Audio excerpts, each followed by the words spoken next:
main event. It's a title fight for the Ring of Combat vacant middleweight championship between A.J. McCowan and George Sullivan. It's been 3 years since I last fought. This will be my 29th or 30th professional fight, my 8th world title or 9th world title fight. I got an amazing opponent. AT's a good human being, a great fighter. George Sullivan is a skilled striker.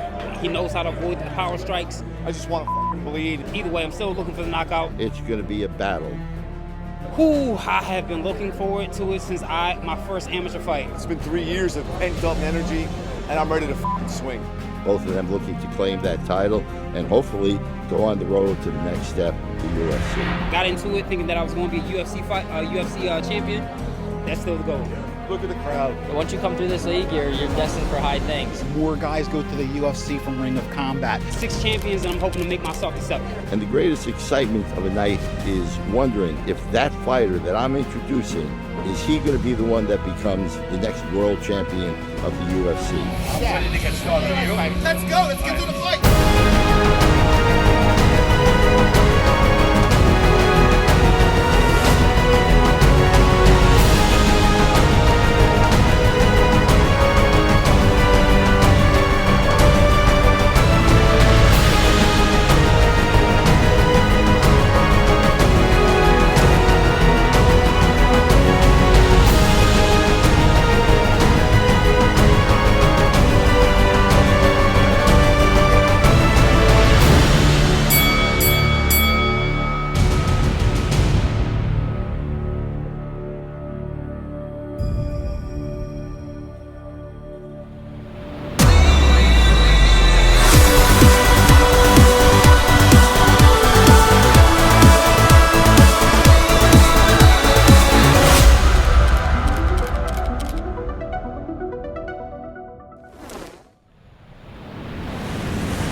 The winner by referee stoppage, James Jenkins. Jenkins, the knockout winner. James Jenkins out of 67 walk-up, graduated by his training.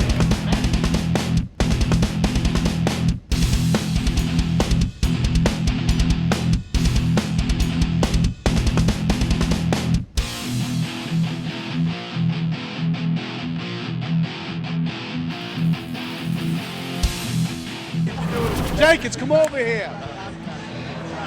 Dude, that guy was pretty strong, but you really dogged it out, man. Oh, he's a tough veteran, and I knew he'd be tough, so that's a big win for me. That's a great right hand, man. I sniffed it out.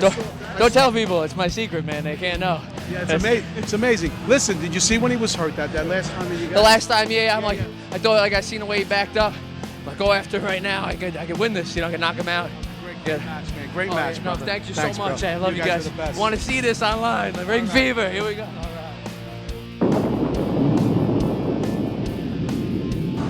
Lou, was that amazing or what? You know, this is an example of ring combat, unknown but not untalented fighters. James Jenkins showed the heart of a lion. He had a tough first round. I think he won them anyway, but they were competitive bouts. But then again, he came on with the heart of a lion at the end, the heart of a champion, and he won that fight decisively in an explosive fashion. Absolutely. We love James, man. And I believe he will join the great ring combat alumni. I have 68 fighters that went on to the UFC that were relatively unknown through their association with ring combat. People knew who they were. They developed their talents, and I predict Would that be awesome? Jenkins would be one of those great alumni. Awesome, That'd be man. amazing. What do you think, huh?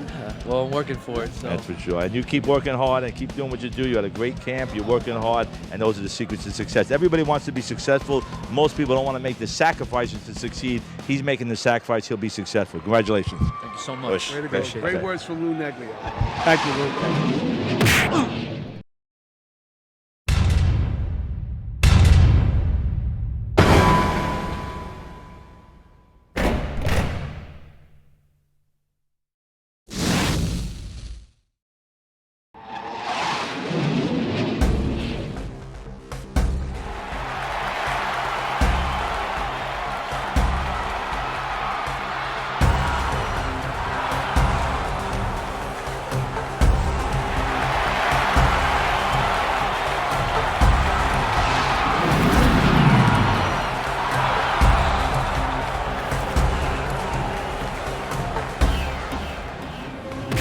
Weidman, obviously, this is the big news. This is an amazing change in MMA history. Your take on it, just give us your feelings. I just feel that, and I know Ray's going to elaborate on it a little bit more, that Weidman definitely has great mindset that helped him win. He's got great coaching from Ray, from Matt, from Henzo, his wrestling coaches. And I think Ring of Combat helped him test, develop, and display his skills. He fought Uriah Hall. They were both undefeated. Right. Risky fight for both of them. Right. He tore the guy apart, you know. And I think that segued him to, and he was a stand-up fighter, you know, not as good as Anderson Silva, and he destroyed him, you know. And I think, you know, you get to believe in your techniques when you see that happen. And I think it really helped him, you know, prepare for the UFC and his great success. Yeah, and I think the thing, you know, especially that night, what I love about the guy is that, you know, he talks the talk and he walks the walk. I think he backed up everything he said. You know, I think he did it the old-fashioned way, hard work. He wasn't looking for a TRT exemption. There's a kid who I think stands for the right things, and I think that's what really made the victory even special to me, is that he really backed up everything he said when people took it as, you know, he was kind of cocky. And, you know, Boogie Berra says, if you could do it, it ain't bragging.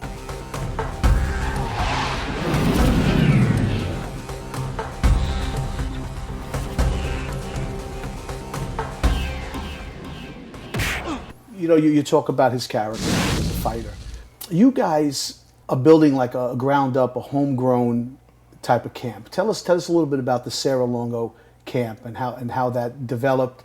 And was it always to build MMA stars or MMA fighters? Was that your vision, or was it just to have well-grounded fighters with good character? Yeah, I mean, I think it all started. I mean, I think the common denominator is they're homegrown. You know, we have a saying, it's homegrown talent, and we're taking kids from the neighborhood and putting them in the big show, and that's what I think we like doing. And then, you know, even, you know, I was lucky enough to be part of Matt and Chris's dream come true, which for me, that's what I live for, is to, you know, help facilitate what these guys want to do, and to be a part of that was just, you know, like, again, as a coach, that's what you look for. Everybody wants at least one champion. Right. You know what I mean? To have two, and to have them both, you know, start out as young kids or young adults and that are from the neighborhood, I think. And both scored the biggest upset in the history of MMA, which is be incredible. Two guys that were considered pound for pound the best guys in the world, and they're both fantastic guys, and they stand for the right things. I think that says, you know, what Serra Longo team is all about. I think we're like a family. I think if I have a problem, I call Matt. If Chris has a problem, he'll call me. I call Chris. You know, it's that type of deal. You know, it's not, you know, you come here to train. I mean, Chris has a great family. You know, Matt has a great family, and I just saw all the kids. You it's just it's a great thing, you know. My wife is close with his wife, and it's just It makes for a good foundation. It makes for a good foundation, yeah. And you know, and the same thing with Lou. We're all. I think what makes it special, we're all friends. Right. You know, we all socialize, and you could see we're hanging out in the backyard taking sun. And well, you go way back with Lou. Yeah. And I remember the Vanderbilt days and even days prior. You were in the promotional end of that with Lou. Is that correct? I mean, He's still in the promotion with the kid, but he don't do much, but he's still part of it. you know, he was. So you were Look, I've been Yeah. lucky enough, even with Lou. I mean, he didn't.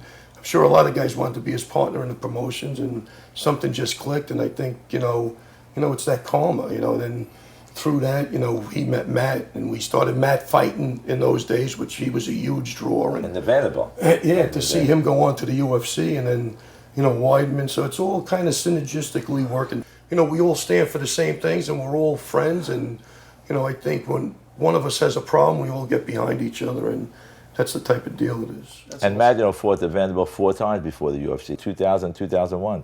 A great history. So it's a great marriage because your Ring of Combat is a platform for MMA stardom, for these kids to have a platform to go to and show their talent, their skill, and you're a camp that develops these fighters. And using that platform, it just works. Did you ever think that it was going to work out this way at all, or just like you said, because you were friends, that's the way it kind of grafted? You know, for me, I think I had a passion for doing it. I didn't expect what was going to happen, but when you're doing something, it just kind of grows automatically, and it just happened to go. The intention at the beginning wasn't to get there, but it just happened to work that way. But it's nice when you just pursue your passion and just see what happens, and it works out well at the end. That's awesome. And for me, you know, I have my philosophy in life, especially for everybody, is that find something you would do for free, and then figure out a way to get paid for it, and then you'll never think like you're working. And that's a great like I'm going to do this. I never envisioned it because I'm going to keep doing what I always do, whether I get paid for it, I don't get paid for it. It's just something I do. I've been lucky enough to have a great family and great friends, and you know, I'm not doing it for the money. You know, when I think anytime you do this, I don't even feel like I work. Right. You know, and I think, you know, what's better than that? You know, many people, you know, hate their jobs and are always bitching about this or that. You know, I'm going in there and I'm having a great time every day. Yes, you guys are having fun. I think we're having fun. And Rob, we talked about it many times, and I always said similar to what Ray said, find out what it is in life that'll make you happy, and then seek it with all your might. And you know, when you pursue your passion, it makes you a different person. In Brooklyn, guys beep a horn, a guy gets out, he wants to kill him. It's not because of the horn beep. People walk around hating their job and working 40, 50 hours a week at it, you know, so it gives you great pleasure in life for sure. Let me ask you a question just to break back to Matt. Does Matt, he must relate a lot to what Weidman just went through because of what he went through with George St. Pierre. You know, that euphoria. Oh yeah, well the end result for sure, but again, we always laugh about this. I mean, Matt was given, I mean, he was the biggest underdog in Yes, UFC that's what I'm history. saying. So, you know, Chris really was, Chris wasn't. The odds were changing on him. No, Chris had the lowest odds Anderson Silva ever had. In any of his fights. In any of his fights. That's an important point. He wasn't considered a big underdog. Matt was a I'll big tell you, underdog. The common denominator is that all three of us knew they were going to win those fights. I mean, Matt walked in there knowing he was going to win, and Chris walked in there knowing he was going to win, and I walked in there believing both of those guys were going to win. That definitely is, the end result was definitely the same. But before that, you know, what preceded that was, like, again, Matt was the biggest underdog in UFC history. Right. The other guy beat the pound for pound best guy with the lowest odds that he ever had. So, you know, I think more it's a people little bet different. on Weidman. I think more betting was on Weidman. I don't think that many people thought Matt would win, although the inner circle thought. We all thought he would win. But I think more would say people this, bet on Matt. if I mean, bet on Weidman as opposed to Matt. If Weidman lost, I think the economy in Nassau County would have went into it. Definitely, I mean, would have got killed. A lot of people make I good mean, money. I'm going to tell you something. This guy did more for Nassau County's economy than anybody. Believe me, there was a lot of money. A lot of going betting. on. A lot of betting. A lot of betting. And you do that with two big smiles. Yeah, that's awesome. We spoke a little on the phone. I had mentioned to you that they were trying in the post conference. They were trying to take it away from Weidman a little bit because of the hot dogging with Anderson Silva. The showboating. Yeah, the showboating. Yeah. So I think you had both. I spoke to you about it, and I think you have a little different takes on it. But what's your take on that? They tried to on his showboating. Anytime you have a guy that's considered unbeatable, you know, the aftermath, especially right after people were confused. I mean, the Brazilians, they didn't know what to do. But he got away with that showboating with everybody else, but he couldn't get away with it with He did it Weidman. with Forrest, he did it with Bond. All of a Right. sudden, Weidman does it, it's not acceptable. Like, you know what I mean? But if he would have missed with that left hook, Silva comes back He with a looks right like- hand and drive. He's a hero. He looks again. like a genius, right? So, I mean, I think anybody who's in the know doesn't pay any attention And to critics that. don't now. matter. I mean, Nobody's the guy taking enjoyed the great victory. nobody's taking that victory away from. We all know what happened, and anybody who's been who's worked out with him, sparred him, wrestled him, they know he's going to do it again. I think he wins in the rematch more devastating than this time, without a doubt. Really? I think he killed with the Well, he's mindset gonna he have- has now. If they motivate him by saying that this was a fluke, he might He's kill gonna the hurt guy. him. Yeah, he'll hurt him. Really go Without make it it. more decisive. He's get a in there, really beast. make it- He's a He's beast. that type He's a of guy. beast. Yeah. Well, you guys, your predictions were always right, pretty much on the mark. Plus, you're taking a 40-year-old man who got his head bounced off the canvas. Like, what doctor is he going to that's going to recommend? Yeah, go back in there. A couple of months, that's good. Just had a major concussion, but now go back, that's good. No boxer's ever come back from a knockout being 23, 24, 25. The guy's 40 years old, man. He's got a big task ahead of him. A really big task. Look at the confidence Weidman's walking there in the ring with. Absolutely. Knowing that he knocked him out, knocked him down, then knocked him out and ground and pound. Huge, huge. Well, it's awesome. It's a great day for MMA with Chris Weidman in your camp and And it what you couldn't happen guys are to a doing. better guy, great guy. Family man, spiritual, hard worker, great champion traits. Awesome, guys. Well, thanks for your time. All right, I'm You out. got to I'm run. outta here. Thank you, I'll see Relongo. later. Take it easy.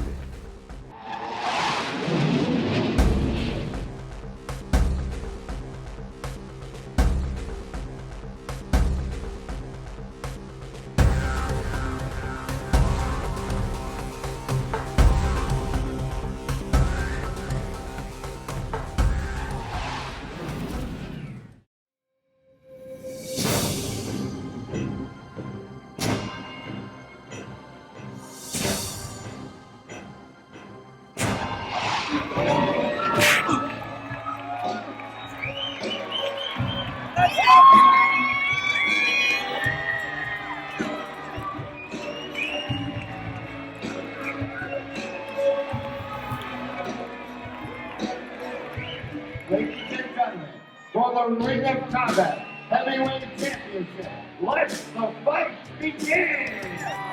And ranking the one man! He is the current Ring of Combat Light Heavyweight Champion, the Blood!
And the new Ring of Combat Heavyweight Champion,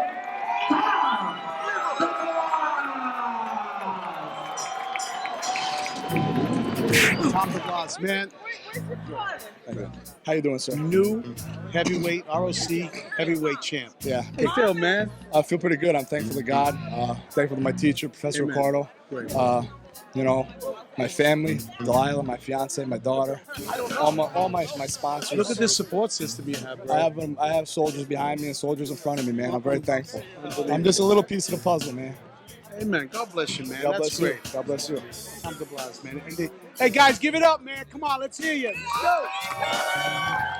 New heavyweight champ. How was it stepping up in the new weight class? Was it tough, Lonnie? I was a little nervous. We had a bunch of people pull out of my fight at light heavyweight, and Neglia was scrambling, and Randy fought 3 weeks ago, and I know he's a very tough guy. I don't want easy fights, and Was I concerned about the weight? Yeah. I was really concerned about the weight because Randy knocks people out. You know, he's a hard hitter. But I knew I'm deceptively strong. I'm very strong for my weight, and I knew like I've trained at some real big heavyweights, and I felt confident. You felt confident. Yeah. Was it the quickest finish you ever had? I think I finished another guy in 57 seconds, so this should be the quickest one. Yeah. Okay, we got to go. We got to wrap it up. It's good. Thank you. We gotta go. Tom DeVries. You're always busting my chops, man. Bro, you're always busting my chops. man. Wherever I turn, you're always. I gotta get You're him. doing your job. I gotta get him now. Welcome to Ring of Combat 82. We are live in Atlantic City at the showroom at the Tropicana. I'll be on the mic tonight with Jay Regabuta and my man, Raging Al Iaquinta. Al, listen, it's always great to be here at Ring of Combat. You know, Lou and Frankie always put together great cards. Talk to me about AC and some of the memories you have here. I know that you and a lot of your teammates have been here many times. Tell me a little bit about the festivities in Atlantic City and Ring of Combat. Ring of Combat is the place to be for these fighters that want to make it into the UFC. That's the goal. The goal is to get into the UFC for really all of these fighters, and the Ring of Combat is the place to do it. You've seen so many guys that have had success in the Ring of Combat go on and then have even more success in the UFC, sustaining a career in the UFC and then eventually becoming champions. So I'm looking forward to seeing some future champions here tonight and some great fights. I always say if you achieve excellence in Ring of Combat, you got a great chance of getting to the UFC, and that's basically, yeah, come on in, ladies. We want the ladies in the camera. Al, well, listen, Al, we're in the holiday season. We just are a week out of Thanksgiving. We're heading into Christmas. Talk to me a little. Listen, obviously, you've been a fighter for your whole career. You're always in camp. You're training. Talk to me a little bit about the extra challenges of getting through the holidays where everybody else is, you know, eating those pumpkin pies, eating that stuffing, and, you know, it's even more.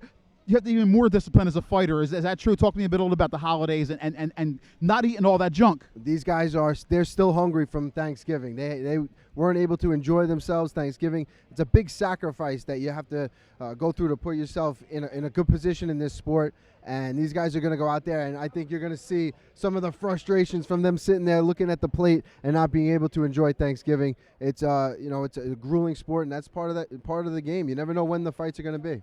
Let's give some shout out to our sponsors. Listen, Al, Al is a great realtor now. You're doing the realtor thing. You're kicking ass like that. But you look at all the people that we have for our sponsors. Talk to a little bit about that, how they have helped, you know. What do we got? We got all the sponsors over here. You know them all. Anyway, how Hurst Construction, Eastern Martial Arts Supply, Lombardi's Pizza, Stilettos with the after party.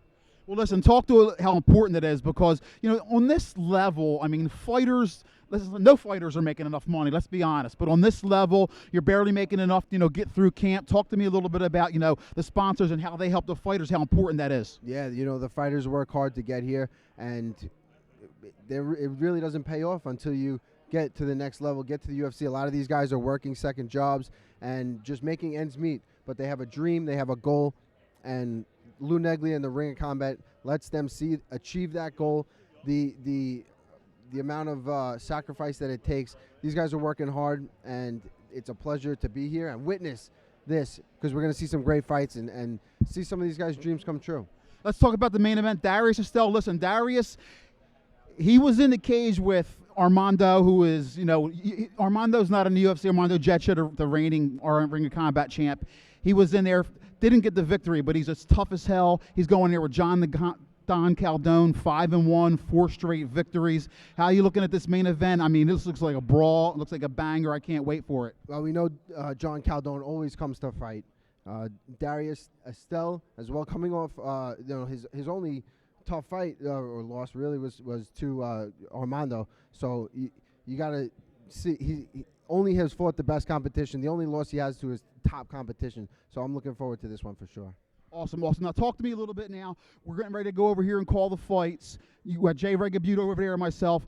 Do you enjoy, listen, you've been doing other things behind, you train your guys, you work at the gym helping your teammates get ready for fights, but do you enjoy the production part, the commentating and the behind the scenes stuff to do because you obviously are good at it? No, I enjoy it tremendously.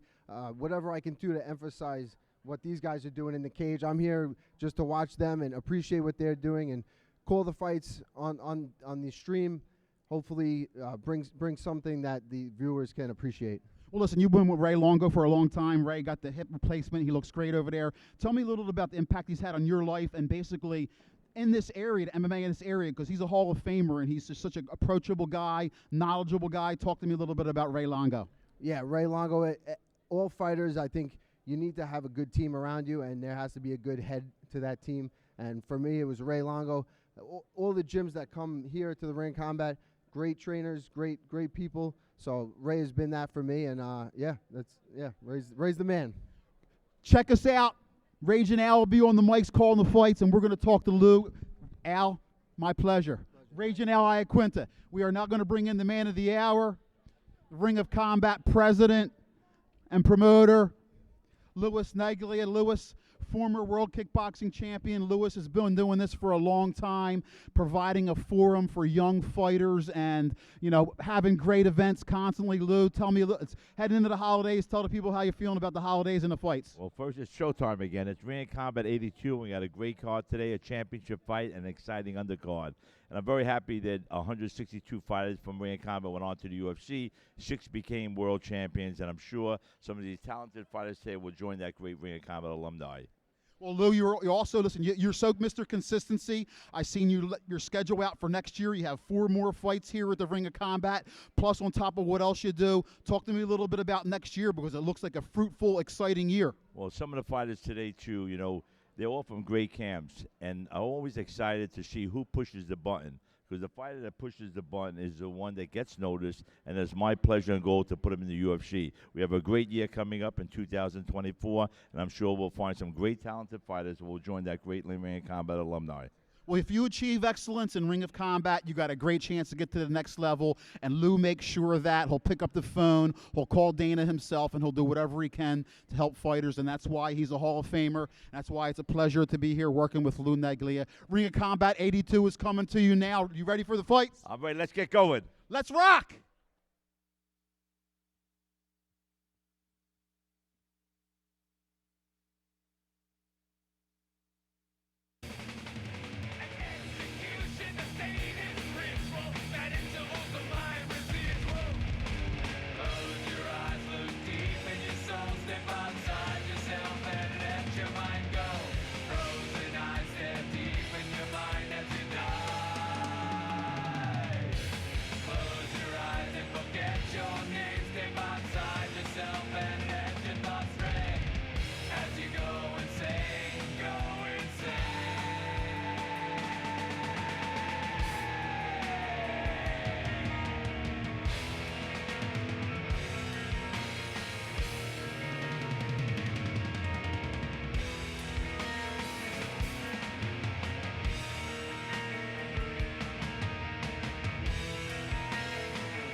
Sure, we've all been in situations where share a mic. Yeah, we've done it, Jay. Oh my God, yeah. We're professionals. We do what we.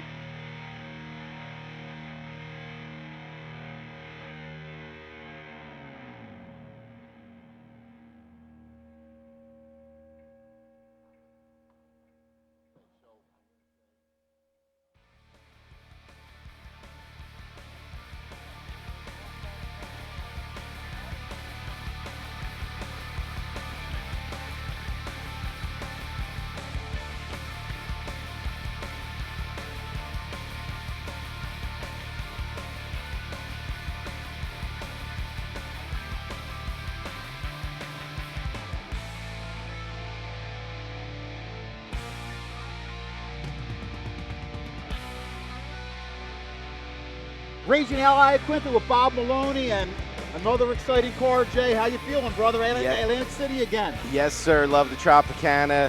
Dude, Ring of Combat. Yeah, these fighters, man, out of these camps. Again, we have some fights on this card that we got some debuters. We have some people that haven't won a fight yet. But man, the level of talent, like how good they are, is so much different from years past. Like, even though they're debuting, man, a lot of these guys got some serious time in the amateurs. So really excited to see these new guys coming up. But title fight tonight, really excited for that. Yes. Dabari and Estelle. We've seen Dabari quite a bit in here, right?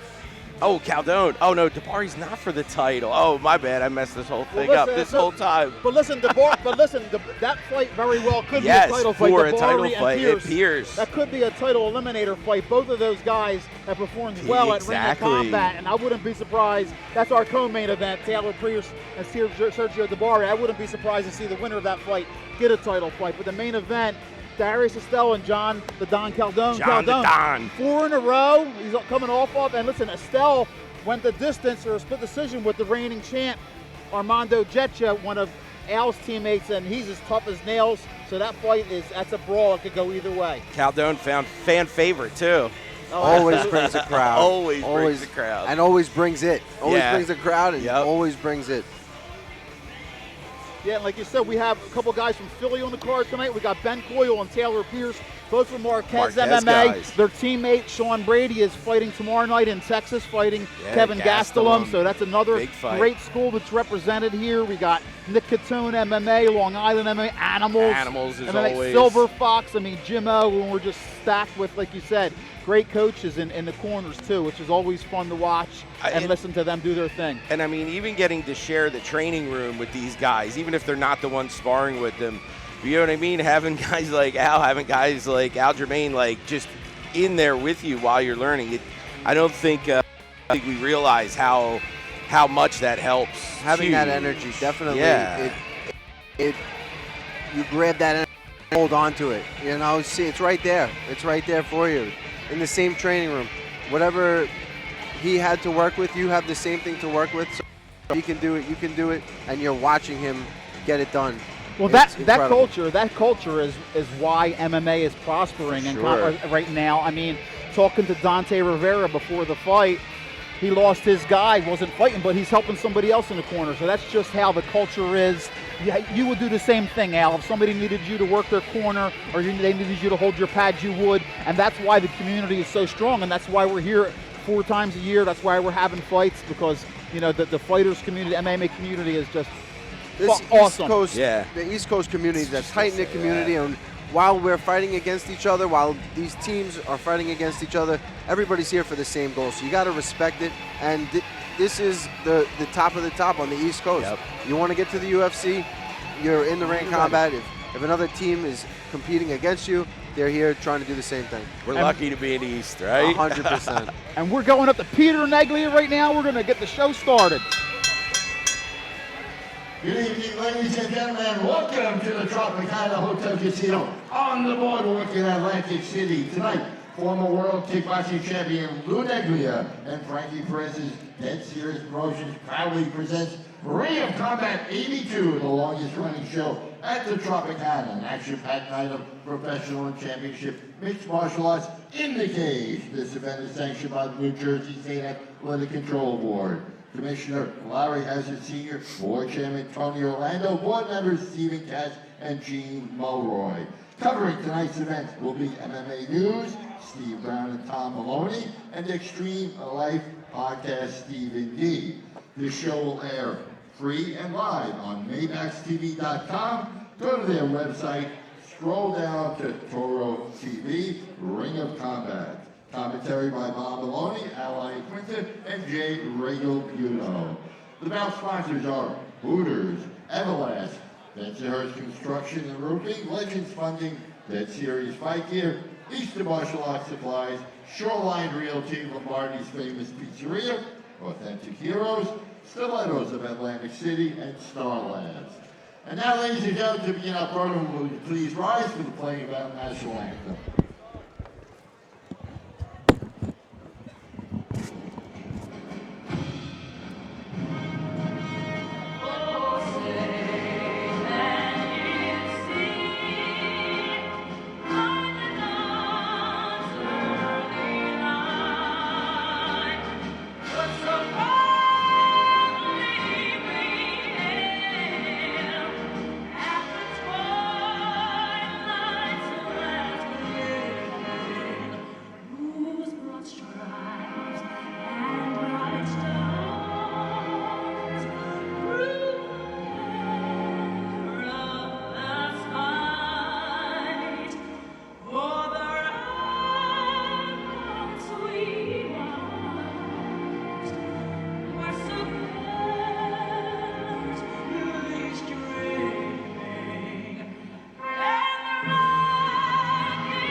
Please welcome our ring officials as assigned by the New Jersey State Athletic Control Board. Council Nick Lembo in attendance. The ringside physicians are Dr. Alberto Giardini, Janelle Palmer, and Peter Ciccone. The referees will be Vincent Dudley, Gaspar Oliver, and Giovanna Scano. The scorekeepers, Henry Krawiak. Judging the bouts will be John Billy, Adrian Castro, Donnie Caroli, Dave Torelli, and Mona Toledo. Manning the bell, the timekeeper is Frank. On time, lunchtime. Ladies and gentlemen, all of our fighters are geared up and ready for action. Cheer on your favorites, but give all of them the respect for the hard work and courage that brings them into the cage tonight. And so, for Ring of Combat 82, are we ready? Let's bring out the fighters!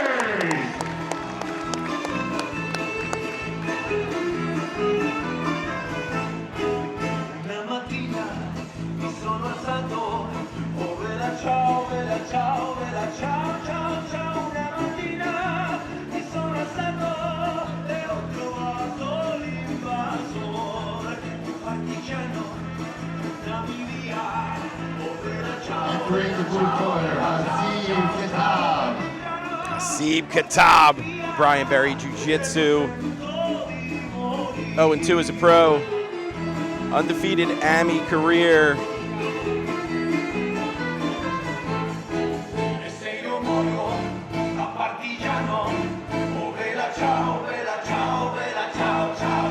Opponent 0-2 as well. I don't know what they're singing, but it's a catchy tune, man. He was born in Kabul, so. Okay.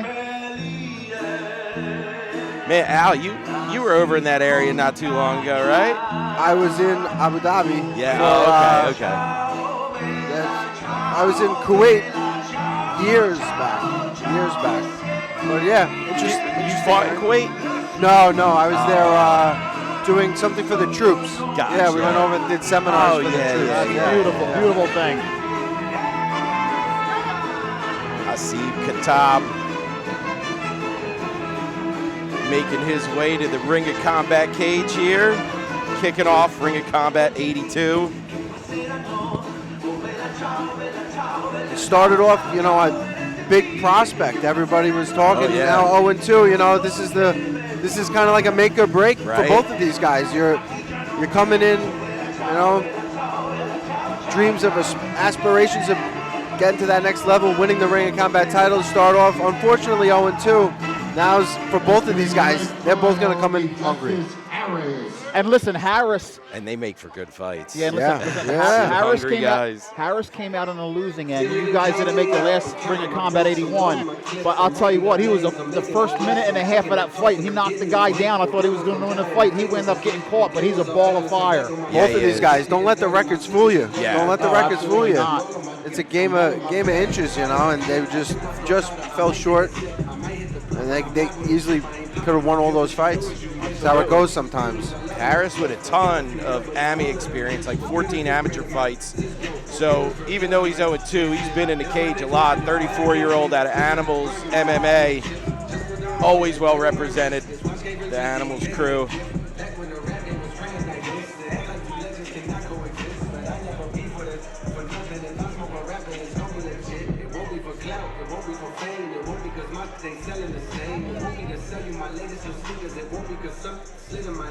I'll tell you, Hasib looks big for a flyweight. He looks big. He don't look like a flyweight to me. He looks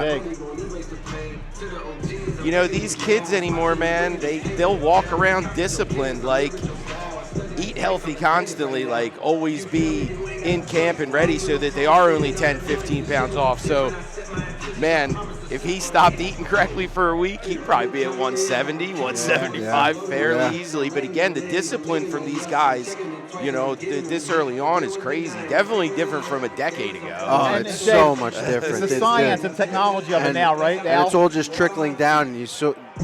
These guys are the UFC fighters of 10 years ago with the same set of skills, the same discipline. It's that's how far the sport's evolving. It's incredible, and yeah, we're seeing it right in front of our faces. Justice Harris in the black trunks. Yeah, the flyweights, get ready for action, folks. gentlemen, our first main card bout brings us 3 5-minute rounds of mixed martial arts, 128-pound weight limit. The bout sponsor is Shoreline Realty, and the man in charge in the middle of the ring is Vincent Dudley. Introducing first from the blue corner, out of Brian Perry Jiu-Jitsu, trained by Brian Perry, wearing the black and gold trunks, he weighed in at 127 pounds. From Clifton Park, New York, welcome please, Hasib Little Wolf Kitab! Little Wolf, Hasib Kitab. Coming at him from the red corner, out of Animals MMA, trained by Sam Margie. Wearing the black, white, and green trunks, he weighed in at 129 pounds. From Yonkers, New York, here is Justice, the Daywalker, Harris! Justice Harris. Black and green. Black gold for Kitab.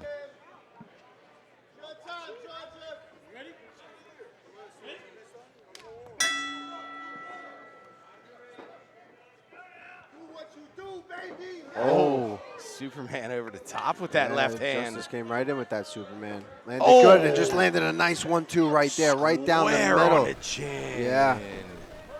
Man, Kitab with a good Kitab ate chin, those. Man. Those Like, were didn't fast see punches. dazed either, like at all. No, no. Oh, look at this. Oh! Now he's landing shots. Yeah, he is. Harris picks up that leg, goes to the cage. Oh, man. we're going right after it more here. laps. Oh, those are dangerous shots right there. He's got to move. It's oh, over. Man. Oh, no. Oh, He's it's gotta so move. close to being stopped right here. Stop that. Oh, man. He's going out and then Yeah, coming I'm back not every sure if he's punch. going out and coming back I in think they gotta here. stop this fight. Oh, knees to the body here. I don't think Man, he knows Kitab where it is, is. and that is it. Oh, my God. That was a brutal stop. Hasib Kitab, and yo, he ate so many shots. He ate 2 shots very early, very Dude, fast. and then 3 right in a row before Justice went down to the ankle. He should have gotten higher on that leg. That Harris made to shoot in at all because he was landing shots from a distance. He shot in, and that set up that low single shot, set up the hammer fist from Kitab. And man, did he! Yeah, and then the knees to the body at the end. But those shots when he was in on the leg, they don't look. You don't think it's an angle that you could get too much power. And when he was in on that leg, I don't think he respected it too much. 1 or 2 of those get through, and then you're not with it. You can't react. You're not thinking properly. And then it seemed like he was hitting him with one, and then he'd go out, and then the next one would wake him up, like and then it how he goes would like, move up. yeah, it was. Oh, that and was. then throwing the knees to the body knees at to the the bottom end. I were mean, brutal. he jumped on that Yeah. opportunity. Good job by the ref to stay right on top of that, because there was a couple times I thought it was over, then he kind of came back, and then he. Here's the replay, guys, right here. Walk us through it. So he Watch lands his a right. good Oh, one hand. that right was square. All right, now there it these is. are just. Hammer. They're just unanswered. Yeah, That's see, like right. it looks like he went out. Now he's back. Knees go limp. He comes back up. Yeah. I mean, Let he me see. jumped on that. Once he time. saw he was going to eat them hammer fists, there was no reason to move. Those are shots that you don't really respect until you wake up from them. You know. And like you were saying, Al, he's got to be feeling good, 0-2 to Oh. get that first win, and he's feeling good about himself with a first-round stoppage. Impressive performance. A huge sigh. That's a huge sigh of relief right there for Kitab. Coming in, a hot prospect, then drops to 0-2, and now he's back in the win column. Impressive. And again, even more impressive that he ate those shots. Ladies and gentlemen, this bout was stopped at 51 seconds of the first round. Winner by TKO, ref stoppage due to repeated strikes. He came out of the blue corner, Hasib, the Little Wolf Hatem. Hatem, our bout winner out of Brian Perry Jiu-Jitsu, our bout winner. Brian Perry Jiu-Jitsu's Hasib Kitab, winner by TKO. I'll tell you, when you look around, the flyweight division is back. It's been empty for a long time now. When you look on a card, you're seeing flyweights pop back up. And, I thought Demetrius Johnson, emptied out the flyweights and we were moving away from it, but they've come back at this level for sure. Great performance. And again, eating some shots at the beginning there. Justice looked really good. Really good. And, you know, bad decision there at the Yes. end. You know, that really was what cost him. Like you said, if he would have stayed standing. He looked like he had the advantage on the Yeah. feet, speed advantage, and you know we didn't get to see too much of Kitab's power, but he looked like he had the power advantage too. Did Harris? So yeah. So coming up next. Listen, Art, this is going to be another high energy right? fight. Another flyweight fight. Hector Iglesias, Ben Coyle. Both of these guys are out there trying to take heads off. Yeah, they are. 2-4 for Ben Coyle. 2-2 for Hector Iglesias. And listen, he had that one. Let me just say this first about Coyle's last fight, Yeah. okay? 14 seconds in, the fight ended. The fight started, Ben sprinted and was trying to do a flying knee on his opponent, and the guy's knee wound up going down, so he got disqualified. He knocked the guy out and got disqualified after he knocked the guy out because they said his knee was on the ground. So that's what happened on Coyle's last fight. Illegal. He got the short shift on that last one.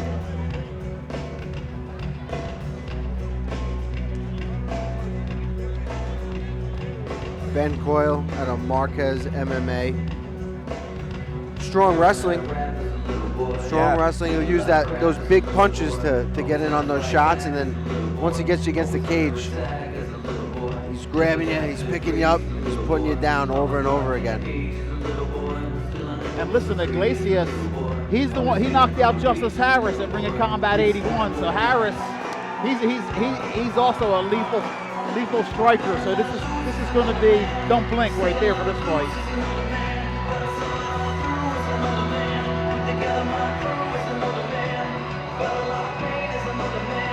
27-year-old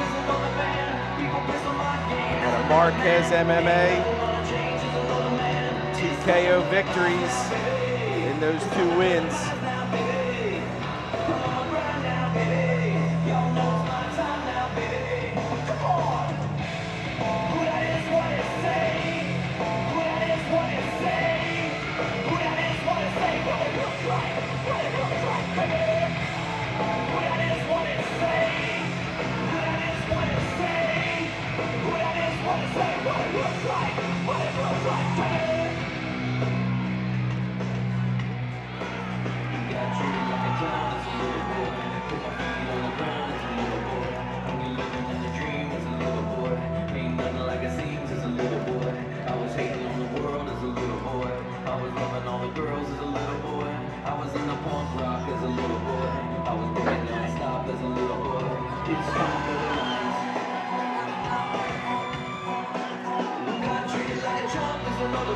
Black and white trunks for Coyle. Ain't this what they've been waiting for? Oh yeah, stilettos. Gotta love the sponsor here tonight. Round number 1. Hey, Hooters, stilettos. It's all good. It's all good. Yeah. The Ring of Combat has a little something for everybody.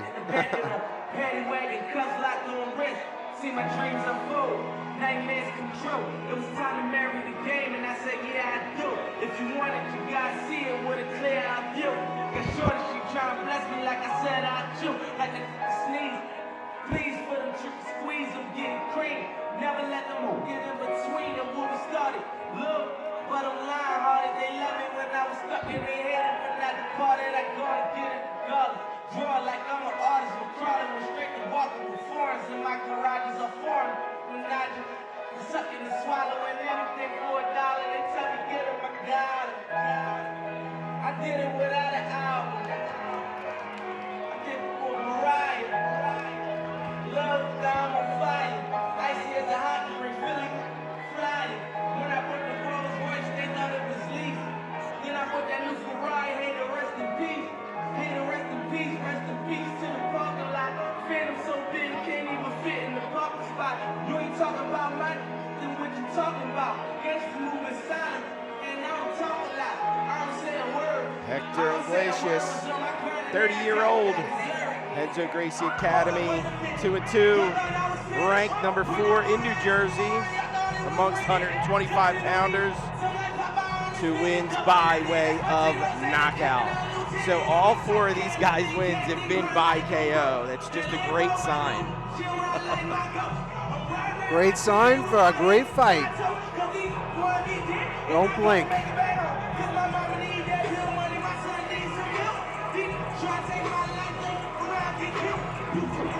Well, I got to see Ben Coyle fight as an amateur in Delaware, and he's been high energy and going. He doesn't want to take it to the ground. Trust me. Unless he gets hurt, he's going to want to go out there and throw. Ladies and gentlemen, this bout brings us 3 5-minute rounds of mixed martial arts, 125-pound weight limit in the flyweight division. The bout sponsors Easton Martial Arts Supplies, and the man in charge in the middle of the ring is Gasper Oliver. First, from the blue corner, out of Marquez MMA, trained by James Lyons, wearing the black trunks with the white lettering, he weighed in at 126 pounds. From West Grove, PA, welcome, please, Ben Coyle! Ben Coyle, Marquez MMA in the black trunks. Out of the red corner, from Shoot Box, Joker Style, New York, Middletown, Henzo Gracie Academy, trained by Luis Izarado, wearing the black and white trunks, he weighed in at 125.2 pounds. From Newburgh, New York, here is Hector Eli Super Barbacoa Iglesias! Super Barbacoa. Hector Iglesias, 30-year-old, repping Shoota box. Luis Azaredo. Oh, yeah, right? Buscape, right? Exactly. I seen that OG over there. Oh, yeah. I mean, that's OG. Yeah, his coach is a legend of the sport, fought over in Pride. You got to feel confident going in with that corner. Oh, body kick. Both orthodox stance here. Iglesias led with that body kick, first strike thrown. Oh, nice Ben Coyle right. with the big right hand and a leg kick. To the shin on the Iglesias. inside.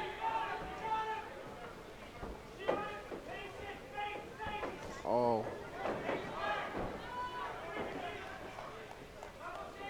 Both guys holding center here, pushing forward.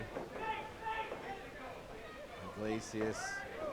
High kick. Just missed. Oh, nice follow-up with that left hook.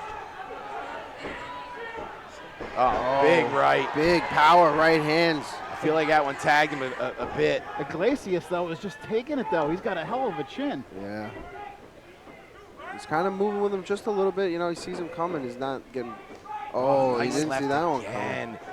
That right hand is dropping a bit low when he's coming forward, and that Yeah. left is finding its mark. Did right there. Oh, the right hand. Right. His hands are coming down when he moves forward. And his chin's coming up a little Yeah. bit too. Oh, again. Look at this. His eye. Oh, Ben Coyle with the Big big knee. knee. He's looking great out there. Everything seems to be landing. And Punches, not overcommitting knees. too, right? No. He's landing both eyes. got a Nice left by Oh. Iglesias. Oh, man, followed right up. Oh, 1-2. 1-2. Looks like a. Oh. A little slip there on the kick. Gets right back up. Oh, man. Swinging those right hands. Coyle's got to be feeling confident right now. The pacing of this fight. Yeah. Right off the gut. Oh! That's it. Oh, wow. That second one. Wow. Ben Coyle, what a knockout. That second one buried him. Oh. But that first one, he was Yeah, out. No, What a shot. fight. What a win. They were finding their mark, but that right just put him down. Wow. Coyle has some serious hands, man, I'll tell you. He has some serious hands. Yeah, for a flyweight, Accurate. he's got a lot of power for a flyweight. That looked like a clinic he was putting on right there and striking. Yeah. Iglesias' face was pretty marked up, like even before that already. Like you Yeah. could see it was red. Yeah. He was landing. He had landed a number of really significant strikes even before that combination, and that one just landed perfectly right on the button. Great timing. Wow, Ben Coyle has to be happy. Here we go, look at this. Let's watch the replay. There's that right. That was the first one. Nice knee. Nice knee. He's yelling right in front of us. What I like, Jay, is he didn't engage in the cage. That's he, what I'm saying. He kept He his had face. discipline, man. Yeah. That's discipline. Yeah, he kept the distance. And Here's that the was, right. That was beautiful. It's coming. It led to the finish. Beautiful. And it was them lefts that just dropped that. See that left hand dropping? Yeah. There it was. This one was just. Yeah. You know, there's a lot of movement in that first 30 seconds, and it looks like they were just trying to figure each other's movement out. And I think it was figured out pretty quickly by Ben Coyle. The timing, he picked up on the timing, and he was able to land that knockout shot. Precise. Right down the middle, right on the button. Like I said, for a flyweight, I really love Ben's power. Yeah. He's got a lot of, My goodness. he throws with a lot of mean intentions and power for a flyweight. Ladies and gentlemen, this bout was stopped at 1 minute and 54 seconds in the first round, winner by knockout. He came out of the blue corner, Ben Coyle. Coyle out that winner. Ben Coyle out of Marquez MMA, trained by James Lyons out of West Grove, Pennsylvania. Our knockout winner. Marquez, they got a bunch of wrestlers that can strike, boy. Great sportsmanship after the fight. Yeah. You heard Ben Coyle saying, you know, it took a lot to step up on short notice. He stepped up. Yeah. He paid him a lot of respect for that, and rightfully so. Ben Coyle. Well, you know, Al, in this sport, if you're one of those disrespectful guys, you're not going to last. You know what I mean? You don't last. The bullies, the mean guys, you don't last in this sport. No, you know what I mean? You don't. You get humbled in the room. That's Just it. imagine in your room, Al, if somebody comes in there with that attitude. No, they're going to get humbled in that room before they even get to the cage. That's for sure. That's for sure. In the right gym, the right environment, the guys that don't belong there, they get weeded out. Absolutely. That's for sure. So when you're at this level, you see those guys have, for the most part, been weeded out, and there's tremendous respect between all the athletes. And like we were talking about in the pre-fight, that's basically what most schools breed and promote, you know, the family atmosphere, you know, help each other, and, you know, you're not always in the gym trying to kill somebody, you're trying to help them get better and you get better, and that's why right now, I mean, if you look out in the community, there's so many schools right now, not just schools that have fighters, but growing and people protecting themselves, looking for their overall health, how mixed martial arts is just keep growing and growing. I mean, you have your youth sports, but mixed martial arts, if your child is getting into that, wrestling, MMA, and jiu-jitsu, you should be really happy because you want your kids, and not just kids, your young people, women, to take care of themselves, be able to defend themselves. Realize they're not going to break. Yeah, no, absolutely. I think if everybody in the world was forced to train MMA, right, the world would be a better place. Everybody would more discipline, less there bullying. would be so many less fights. Oh yeah, so many less fights because the people that you would know where you're at in the world. Exactly. You know, a lot of people they overstep and then they get into it. And have no business. If you have never been in a fight, you don't know what it's like to get your butt kicked until you get your butt kicked. Exactly, and that's why anti-bullying is like, that's why MMA creates anti-bullies.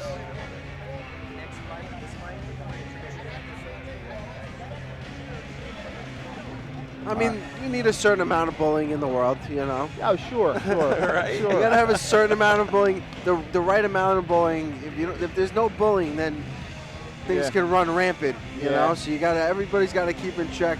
You get bullied the right way in the MMA gym.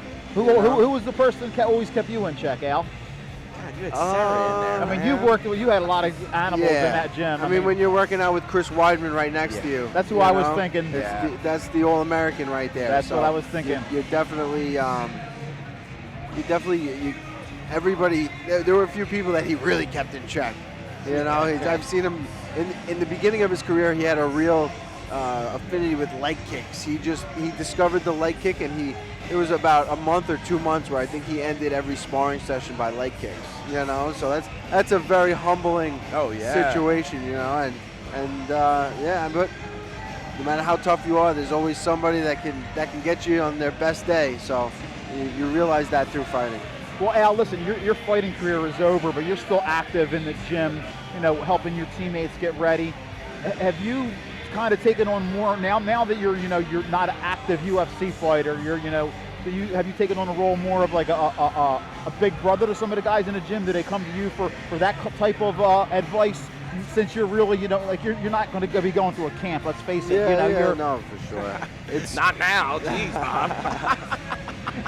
I'm pissing him off. I might have to. He might be coming after me to get out of here.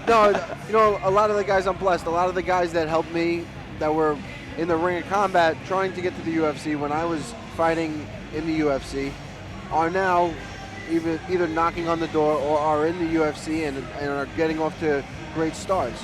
So I'm blessed to be able to go back to the gym, keep my mind in it, not have to fight, but I'm still right there. And honestly, it's more nerve-wracking, I think, watching some of my friends and teammates who are they are brothers to me, get in there and fight.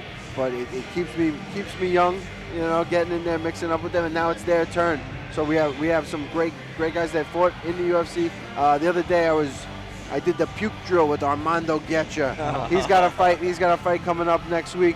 He's fighting in the CFFC, so I've been helping him out, and man, he's in shape. He's ready to go. That's going to be a great fight. He's fighting another lefty, another southpaw. Ring of combat veteran himself, Dennis Bazooka. Yeah.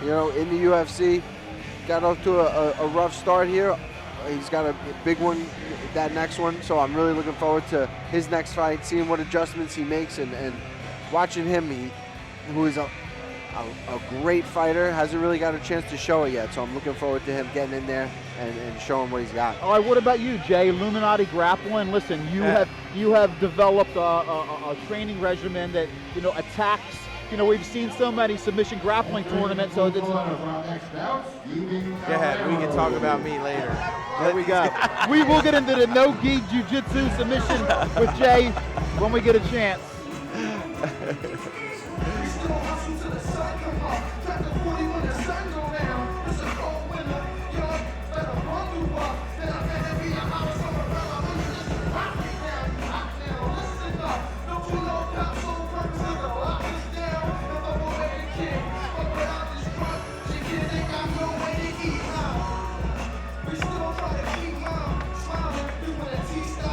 Al, this is just kind of the fight that you were talking about. We got Steve Calero versus John O'Day, 0-1 versus 0-1. Like you said, who doesn't want to go 0-2? We talked about that earlier. What was that? Both guys are 0-1, so neither of them really want to go to 0-2. Oh yeah, no, both of these guys, again, they're 0-1, but they could both very well easily be 1-0. Tough fighters, and you're going to see two guys that are hungry to get that O.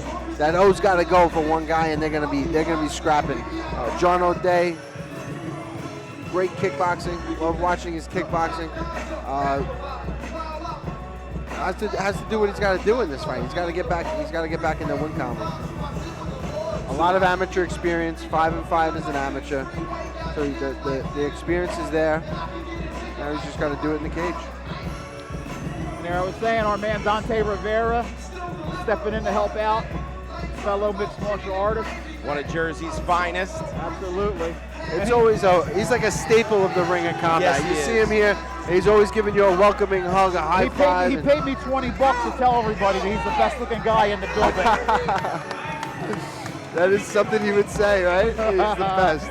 Dante Rivera is a legend. Always complimenting everybody around him. Just one of the unique people that you see here. Lights up a room. He lights up a room. Yeah, he walks in, everybody, all attention goes to him. Great guy. Tough veteran. And the tough veteran. Yep.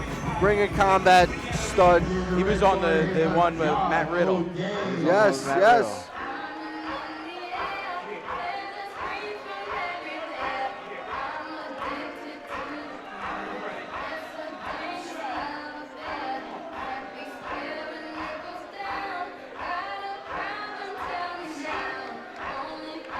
All day, John O'Day, Long Island MMA, 0-1.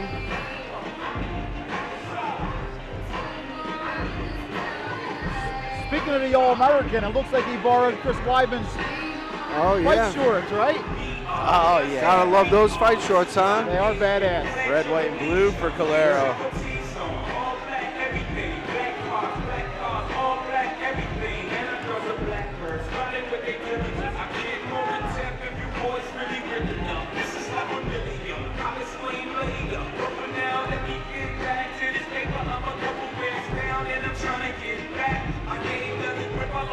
again, these 0-1 fights, two guys 0-1, just like we saw in the first fight, 0-2. They come out, they want that win, they need that win.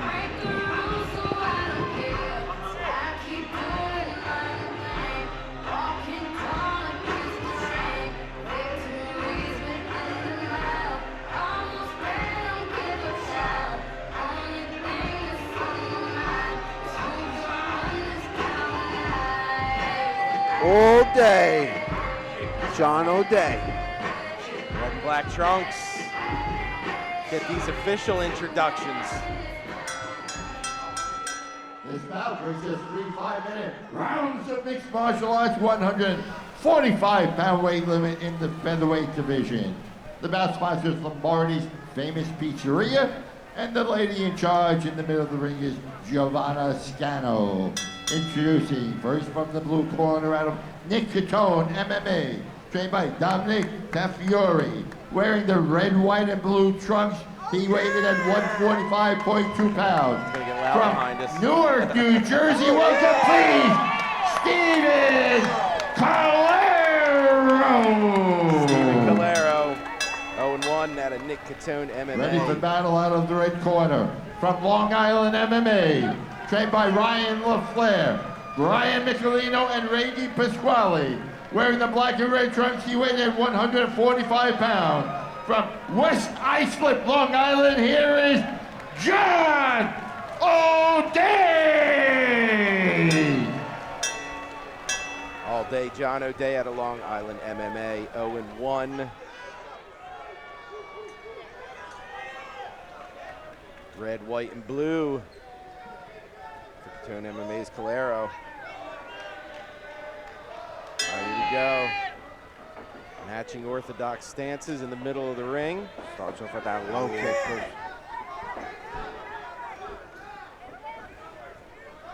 Couple jabs from O'Day. Again with the low kick. Calf kick. Calero pressing into the cage here.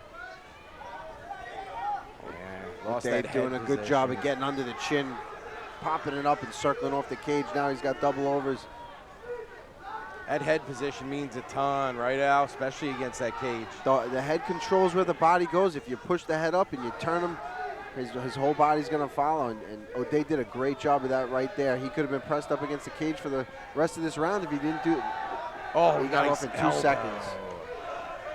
O'Day went to release there, got the shoulder a bit away, and was able to throw a nice little hook. Overs here from O'Day. Calero's, he had that body lock. He looked like he was circling to the back. Oh, big up kick. Big up kick by O'Day. Goes straight up the middle. Oh, nice left there. Follow in. Nice right here in front of us. O'Day's got him right against the cage. O'Day wants to keep him there. Calero tried to circle off. O'Day pushes him back against. Trying to get that leg elevated. Body locked off here. Good head position. Calero, good job elevating the leg to avoid that outside hook. Yeah, he's got that arm trapped in the body lock there. You know, See, hey, keeps listen, bringing that leg up to block that. That was a nice recovery from that front kick to the face. Oh, Yes, yeah. it was. A great recovery. It looked like he just ate it. And then O'Day went to the body with it right after. O'Day keeps him pressed against the cage here. Single waist grip. Now he's able to get that use hook. Good balance. Calero uses this to switch sides. Good defensive cage work from Calero.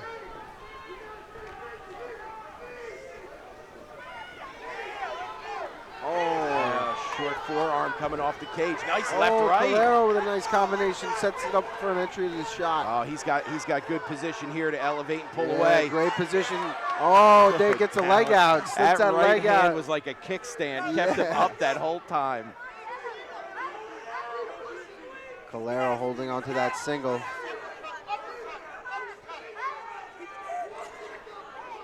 O'Day seems to like keeping it right there. It looks like Calero let it go, and he just kept his leg there. He felt comfortable. O'Day Pressed pressing him against the cage. Landed some elbows inside. Those were some nice little nifty elbows on the exit there. Oh, high kick. that's that sweet chin music that he's coming with here, O'Day. All day. That calf kick again. That low. See, that one got him good. He's been landing those a bunch. That last one looked like it had some effect on it. And Calero doing a good job. If your shin's a little busted up, take a little break. Great timing on that. Drive him against the cage. Minute and a half remains. Calero trying to get those hands connected. Easier said than done.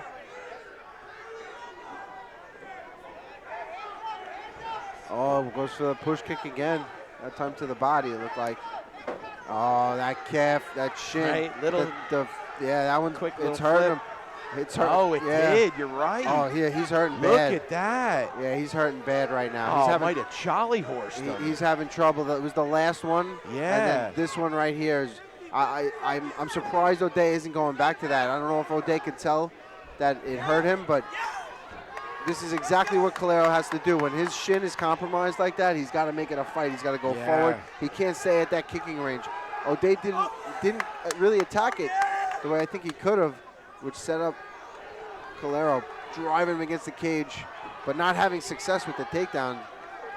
Driving across. That kickstand again with that right hand. Yeah. And he puts it right on the edge, so it's not resting on the mat. It's actually resting on that elevated part of the mat. Oh, okay, yeah. Gives him a little extra extension on that. You know, just like off the cuff thinking in there. You don't probably have that thing in the cage when you're training, but it was there. He used it.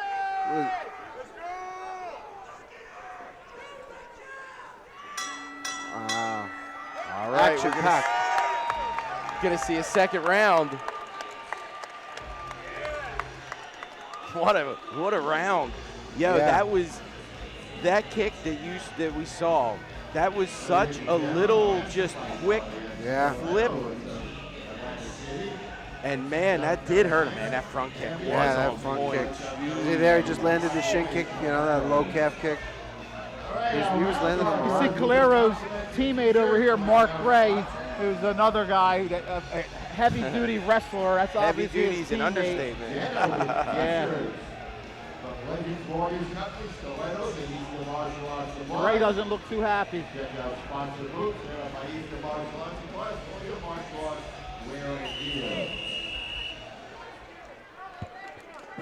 All right, here we go, round two.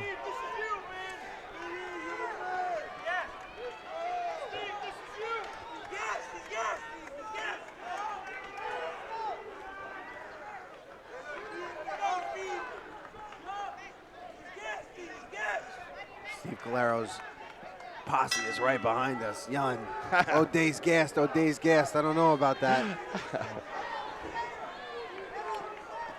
O'Day comes. Man. Right He's after coming him. out swinging. Calero switched stances now, right off the bat. O'Day went out. His corner must have told him to go low with that low kick. You think it's to protect that left leg, or you think it's healed by now? Nah, his leg's hurt. Now you can see he's still even. Oh, look at that. It left a mark. That thing's compromised big time. And now he's having trouble. He's switching man, back. You can see it. Oh, right big from O'Day. O'Day. Right, left, right. Rattling Oh, off combinations. Oh my God, what a standing KO. Standing KO for John all day, O'Day. What a fight. What a combo. We have seen some hellacious knockouts already, guys, tonight. Unbelievable. Wow. Calero was eating them standing, but man, whew. Wow. Here we go. There it is, right. Left, right, left, right, left, right, left, right. That My first goodness. overhand right set it all up. O'Day landed those low kicks, forced him to switch stances. I think he was a little uncomfortable southpaw. He was forced to switch back, and he's thinking about his leg. And then the overhand right comes and just and over and over. Over that and was over just and left, over. Right, left, Yeah. right, left, right, left, right.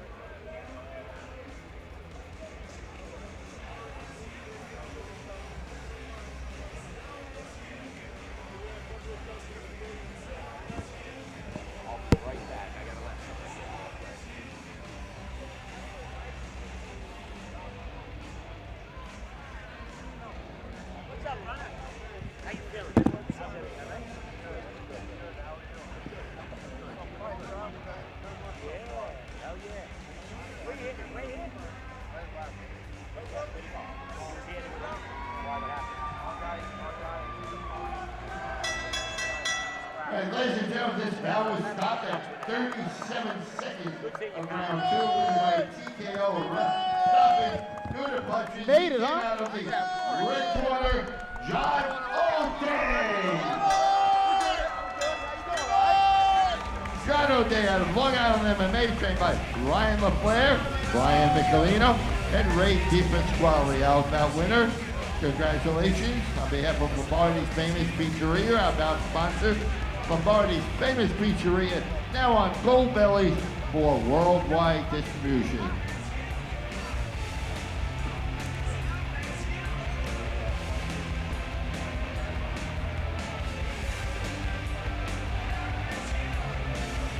Speaking of OGs, Ryan LaFleur, another OG, UFC veteran, still doing it.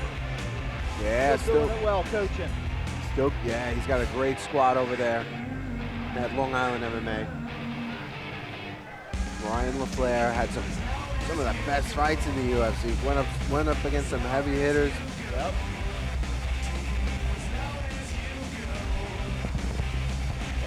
Me? Good? Good. There we go. All right. Mike's good. Mic check. All right. Hey, 1, listen, 2, 1, 2. This next fight is exciting, Al, because we got, we were talking about this, we have Ibrahim Samreem, right? He's making his pro debut, and he's taking on Brendan Hyde. Listen, Brendan Hyde's 2-0. So for a guy who's making his pro debut to take on a guy who already has 2 fights, I love to see that. A lot of times you don't see that, but 2-0 versus a debut, this should be an interesting one. And does Ibrahim have no amateur experience? No, he has a lot of amateur experience, but this is his professional. He's actually 6-2 as an amateur. And he's big on the Naga scene. He's been doing grappling tournaments like crazy, so he's staying active. Like he's all in. Yeah, Jay was very familiar with his grappling, as you said, and we're going to see if he decides to try to take it to the ground against Brendan Hyde, who's gotten off to a 2-0 career, 2-0 in his career. Yep. This is going to be a good one to see. Have a little ring card girl party in the octagon. Hooters and Ring of Combat sponsor Stilettos. Just still trying to figure out why the commentators weren't invited in there. That's really not fair. Yeah, this is nonsense. I mean, like we're only over here, Yeah, no, we don't rank with them. But that's all good. Listen, the ladies love the fights too. Oh, these girls, everybody loves the Ring of Combat. This is, this is what it's all about. Before we begin the second half of our program and introduce our promoter, Lou Neglia, for some dignitaries in the audience, there was a fight scheduled for tonight. The fight was not cleared. I'd like to introduce one of the ladies that was scheduled to participate. You'll see her on next shows. Let's welcome Rebecca Brigman. Rebecca, come on in. She had trained hard for the fight. The fight did not make the pre-fight clearance. We'll see her on future cards. Thank you, Rebecca, for your hard work. Rebecca was trained by Moses out of Vamos MMA. We'll have the ladies on the card at a future event. Thank you. Is Laura Brescia here? Laura. She was scheduled to fight Laura Brescia out of Team Serra Longo, and you'll see these ladies on future cards. Thank you for your training and the hard work that goes into it. Also, there was another fighter scheduled. There's Laura Brescia out of Team Serra Longo. Also scheduled to fight tonight. He's a current Ring of Combat bantamweight champion. He was scheduled to defend his title. His opponent did not make weight. Welcome, please, Sebastian Ruiz. Sebastian Ruiz, the current Ring of Combat champion out of Ironbound Fight Club, trained by Adriana Silva. You'll see him, a very talented fighter. You'll see him on our next card defending his title. And now I'd like to bring forward Lou Neglia, the president of Ring of Combat, to introduce some of the MMA dignitaries in the audience tonight. Lou Neglia. Thank you. I'd just like to thank everyone for your continued support of Ring of Combat. Before we start our featured bouts and our championship fights, I'd like to introduce a couple of special guests that are here today. First, my friend and co-promoter, Frankie Perez. I want to acknowledge our sponsors, Stilettos, Star Labs, Legends Mortgage, Lombardi's Pizzeria, and other sponsors that help keep the show going. Before we continue, I'd like to introduce some special fighters that are here today.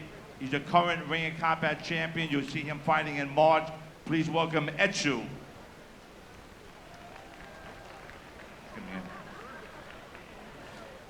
Also a Bellator vet, please welcome Claudio Ledesma. A Ring of Combat champion and bare knuckle champion. You'll be seeing him fighting for the championship here in March. Please welcome Julian Lane.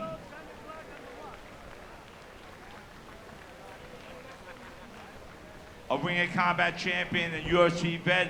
Please welcome very talented from New Jersey, Dante Rivera.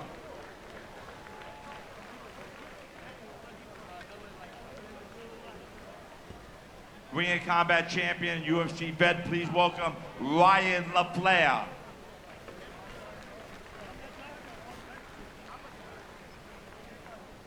A Ring of Combat champion and also UFC vet. He was ranked in the top 5 in the UFC in the world. He's color commentating tonight. Please welcome Al Iaquinta.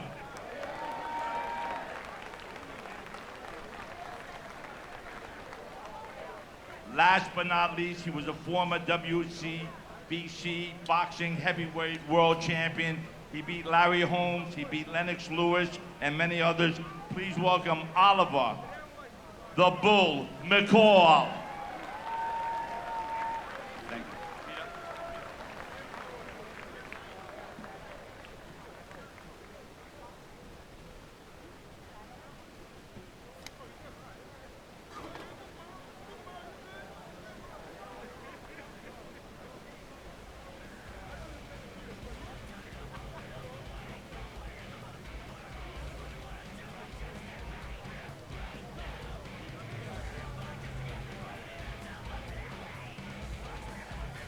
All right, thank you. Lou Neglia, president of Ring of Combat.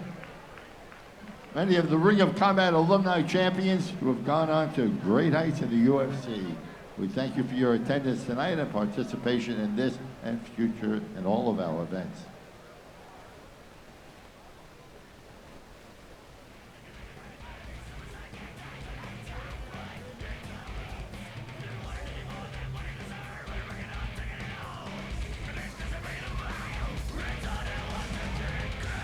No, you have so much to learn, so much to make up for. You know, Jay, some people talk about mountain power, you know what I mean? And these guys that are from, you know, Get the second half anyway, of our program for our I Ring heard of Combat title event as our main event.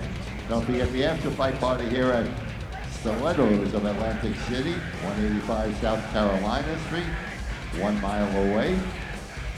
Stilettos, the after fight party.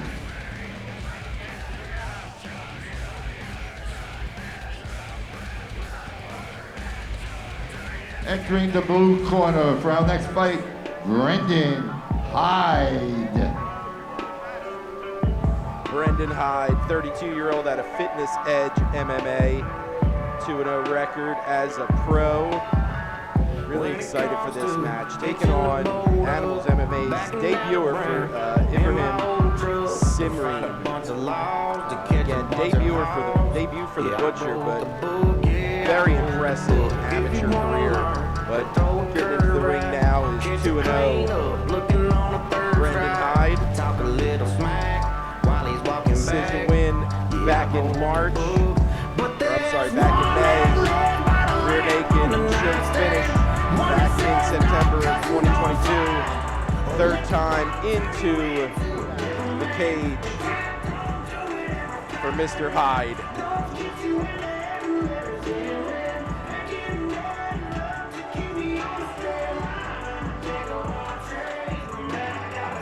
£155 bout.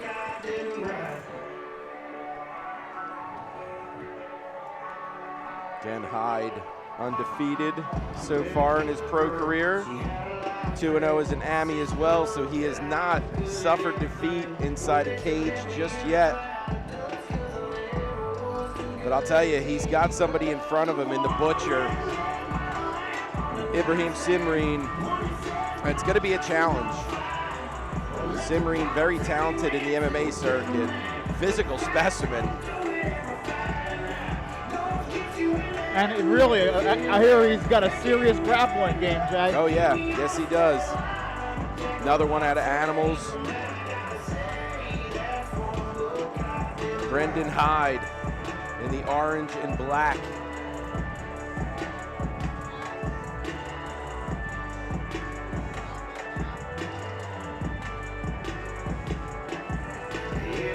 Mouthpiece check, cup checks out. He's in the cage.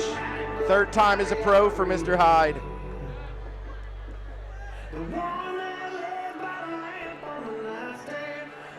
If my last name was Hyde, I would just hope somebody gives me some kind of Jekyll and Hyde type nickname. You can't give it to yourself, so you got to kind of hope somebody. Yeah. The Butcher, Animals MMA's Ibrahim Simreen making his debut, pro debut. 6-2 as an amateur, 27-year-old out of Ontario, Canada. And it sounds like he's got some fans in the house, Jay. Yeah. As an amateur, he was ranked number 2 in New Jersey, number 2 in number 5 in New York as an AMI. 3 finishes, 3 decisions in his amateur bouts. First time as a pro tonight. Wow. He looks very calm, Jay. Yeah. For a guy making his pro debut. I mean, he's technically been in the cage more than Hyde, if you're counting AMI and experience-wise. You know, first time 3-5s though.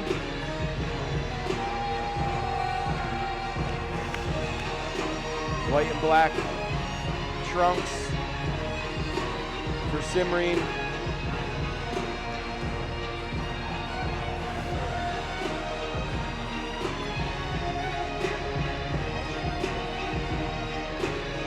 Three 5-minute rounds for these 155-pound fighters.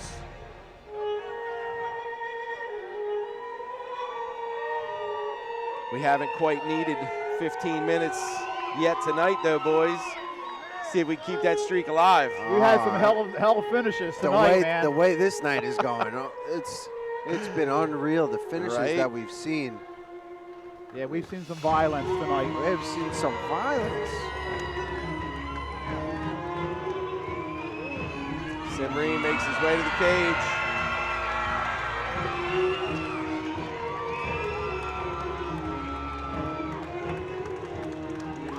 All right, let's get the official introductions.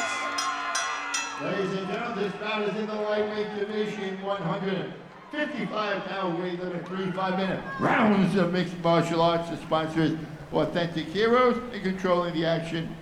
We'll meet Gasper Oliver. First from the blue corner, out of Fitness Edge MMA, trained by Cody Jones. Wearing the black and orange trunks, he weighed in 156 pounds. From Myrtle Beach, South Carolina, welcome please, Brendan Hyde! Brendan Hyde, Fitness Edge MMA in the black and orange. Ready for battle, out of the red corner, from Animals MMA, trained by Sam Margie. Wearing the black, white, and green trunks, he weighed at 155.2 pounds. From Yonkers, New York, here is Ibrahim, the Butcher, Simreen! Butcher. How did he get Ibrahim's- the Butcher? How did he get the Butcher nickname, Jay? Do I you don't know? I'm pretty sure he had that coming in because I did a lot of commentary for him back in his amateur career, and he'd always been the Butcher. Okay. All right, here we go. Orthodox stance. They're starting to boogie right away here. Look at that.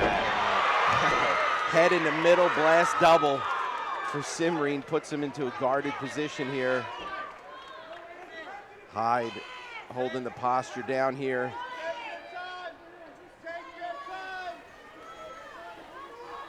Opens that guard up, trying to sit to a guillotine here. He's locking that up. It looks like the grip just isn't getting very out. tight. A little bit of gravity by Ibrahim. Looks like he's going to use it Yeah, to pass. he is.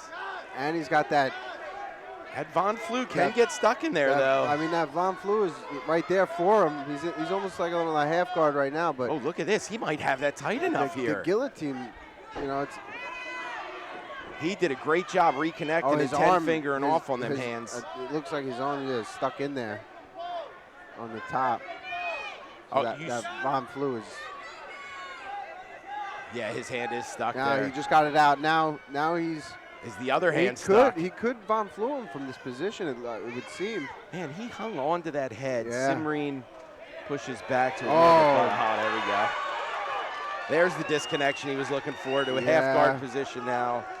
You know, that holding for that guillotine's a risky maneuver right there, because you can either gas your, who knows how much energy he spent there, but it did look tight at certain positions. He hunted that handcuff. Yes, he was did. waiting for that handcuff the he just got it back. time. Yeah, but that right hand was sitting on the back of his spine, just waiting for that elevation. Oh, big punches there against the big cage. left. Great control right there to set up for the punches. Yeah, he's one-on-one on that far arm, so he's got him handcuffed, man. This is what's so devastating about that handcuffed position. Oh, look at this strangling from the feet right back down to the double leg. He started to lose it, dropped right down. Now switching off to a single. You get such a deep double when you're coming off the back like that, and that turn he just turns right into it. Penetrate the arms or anything. Yeah.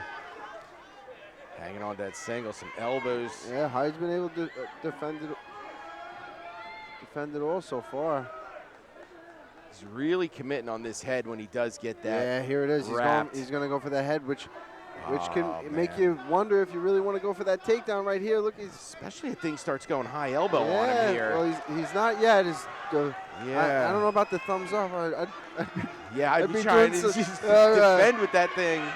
He knows what he's doing. Oh, goes for the big throw and lands it. Oh, what a throw. And right to the mount. Big punches. Oh, my God. Overwhelming here. 2 minutes to go. Right to the back. Look at this. Great control. Yeah, defensive arm underneath. See if that right hand sneaks over top. Good shots there. Man, that throw. That was beautiful. Had the overs. Beautiful. And you got to commit to that throw. You just have to step across and. It looked like for a second I thought he wasn't going to get it, and then he just stuck to him and whipped him right over. It was that beautiful. Head just found its way right past the ribs. And it was done. Every bit of entertainment was there in a split second. You didn't know it. Then right to the mount, right to the back, and he's been controlling here. The control has been incredible this entire round. Oh, there's right arm threatening across. Yeah, he's bruised him up on the face a bit already. Hyde trying to use the cage to gain some position here. Man, he's got enough wrap on that head to. Yeah, it looks like the angle might just be a little bit off, and he's using it to go to the mount. Now it's. There it was. Look at that. Found its way under the chin. He's got good position here. Oh, he's pulling down on that top hand. Now it's a one arm. He's got one arm. Not that you can't finish this with one arm. Oh, uses it to go back to the mount. Even that three-quarter, that halfway mark position. Finding these strikes, keeping a one-on-one. And I like that he's just not trying to recklessly throw hooks in, that he's covering the hips, covering the shoulders, making it so he can't get back up, making that the focus. And now here he is, half guarded again on top. 20 seconds to go here in round one. Simreen and Hyde. Man, Simreen is so impressive. And remember, he started off that blast double. Just head right through the chest, blast double. We're going to see a second here. All right, so you're Hyde. You got to try to keep us on the feet, man, right? Definitely. This grappling exchange. Yeah, and don't be looking for the guillotine, because the guillotine's going to get you in trouble like a short skirt. Hey, listen, that was really good. Unless you use that head. Here we go. Here's that blast double. Look at that. Like ran right through him. Unless you're using that, you could use that guillotine to get yourself back up. You know, don't use it to the point of failure. Nice knee to the body there. Here's the throw. Oh, beautiful. You just have to commit to it, man. Yeah, right to the work. mount. Big shots off that, too. But with that guillotine, when you're losing it, like when you feel like it's failing, you got to use it to get back up. You got control of the head. Use it to start to build height. Get back to the feet when you feel you're losing it. Round 2 coming up. Hyde and Simreen. They clearly, Simreen took that round. I'm no judge, but I'd give round 1 to the debuter.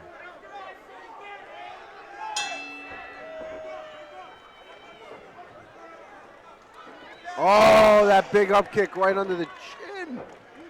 Another good one. Oh, nice knees. Look at that, and it changes the beautiful. level right down, man. Goes right from up top, pops him up, goes right underneath. Just strategically, Yeah. just shooting some elbows here. Yeah, those look like they didn't feel good. Right? Little shots to the jaw here, peppering him a bit. Yeah, he should be. I think he should be focused on the takedown, but what do I know? I know. Hey, we saw what happened to Justice, Yeah, right? yeah. Trying to connect. See, those are brutal shots. I think he's complaining from underneath that they're not. Yeah, that they're landing somewhere. Gasper did say something. I didn't see what he said to him, but maybe just checked him real quick. It did look like it was a weird angle, but I don't know if it was 12 straight up and down. You know, maybe to the back of the head he was arguing about. That's what I was thinking. It Yeah. was clipping off the back of the ear to the back of the head. Man, hear that even if thud. you're throwing them to a shoulder, to a Oh, big up spinning man. elbow off the cage. Right back to that Yeah, double. to his shoulder. That's gonna Right? That's not gonna, yeah, It doesn't dead- feel good. You your got to sh- use them. Yeah, your shoulder will die out. Arm in on the guillotine here, just controlling the front head more than anything. He's done a good job of staying split so there could be a connection. Ibrahim's going to have to get his hips lower here. Start to trip inside, take an angle to connect the hands. He's got to start dragging him away here. Even if, there it is, just a lift and pull. Right to, takedown. oh, man. Oh, was He DDT'd himself there. That's what I said. I seen him put his head into the ground. He's arm in, he's he's in saying a- he's okay. I mean, if you look at so with guillotines, head position is a big thing, and Hyde's head is so far on the other side of where it Yeah. needs to be to finish that, so he is probably safe. There's not a ton of pressure on the Yeah, left no. side here, more on comfort than anything. And Jay, how many If he minutes crunched has him- he been Correct. in the guillotine? Crunched him from here. He's expanding with him. the arm in, you have to compress everything. Yeah. The chin needs to tuck the chest. I think that would have changed the angle on the Yeah. head. Push almost on the back of the head, straight down. Yeah. Moving that head over just crunches in. And that's a lot of energy wasted trying to complete a use it- maneuver that really wasn't being used the energy in the right Use way. it to get up. Yeah, right? yeah, use it to get up, absolutely. Halfway through round number 2 here, top position for Simreen, who has been in control. Other than had his head stuck a few times, he's been in control of this the whole time. Yeah, he's really putting on a grappling display here. Control. Looking to move on to a leg as Yeah, high, going knees to to a the leg, mat. but he just got right out. Yeah. Right to the back again. And again, like staying disciplined to not jump on the back like that. Like maintain top, head Yeah. over head, hips over hips. Make it so it's so labored for him to get up. I mean, belly down. He's got him down. pinned on the Yeah. side. Like, look at his chest right over top of the shoulders. It's so hard for lands a Hyde to big build shot that there. height. Let's see if he man, he's staying grounded here, keeping the hand on the mat. Smart move. Nice kick out from Simreen. Hyde back to his feet here. Minute 20 remains, round 2. See that spin from the back? Just gets you so deep in front. Hyde's got to start turning off the cage here. He's got to fight out. He's 1 got to minute to make go. something happen here. He's seeming very content to be wrestling against the corner. I feel like he's got to turn out of this and test the striking. Yeah, he's going right for that Right? guillotine again, but it's been unsuccessful. Oh, big There's shots! those elbows. We got a better Those are look at big him shots. now. And he did stop them when it looked like Simreen's head was going down and turned them into strikes. Got that leg. Oh, just barely got the fingertips close. touched. Connect your head. Connect your head. Step in and connect your head. Shots to the body here. There's Oh, the elevation. wow. Without the hands even locked, he just He just muscled him up and slammed him down. And his head hit the ground again hard in that. He's tucked in on that guillotine when he's doing it. But again, scores again, another takedown. Yo, and he looks great. He doesn't look like he's fatigued at all. Pushing forward here, up kick from the bottom. Oh, man, Simreen does a very, very good job of crowding Hyde. Like, he is just over top of him, no matter if they're standing, no matter if they're in a cage, if he's on his back, if he's on his side, half guarded. He is just labored by Simreen on top of him the whole time. He's been all over him, is right. We're gonna see if it's... Here it is again, watch his head. Oh yeah, he hit that man hard. Rocked himself. There it is again. Gets that single, grabs the head, watch as he goes down again. I'm pretty sure this was the second takedown, he did it. Had him hooked up, goes to drag away. There it is, watch. Boom, hits his head again. Jeez. All right, round 3. I jinxed this. Right, I jinxed this saying everything was a finish. Oh, so. well, hey, I've been entertained, so. Yeah.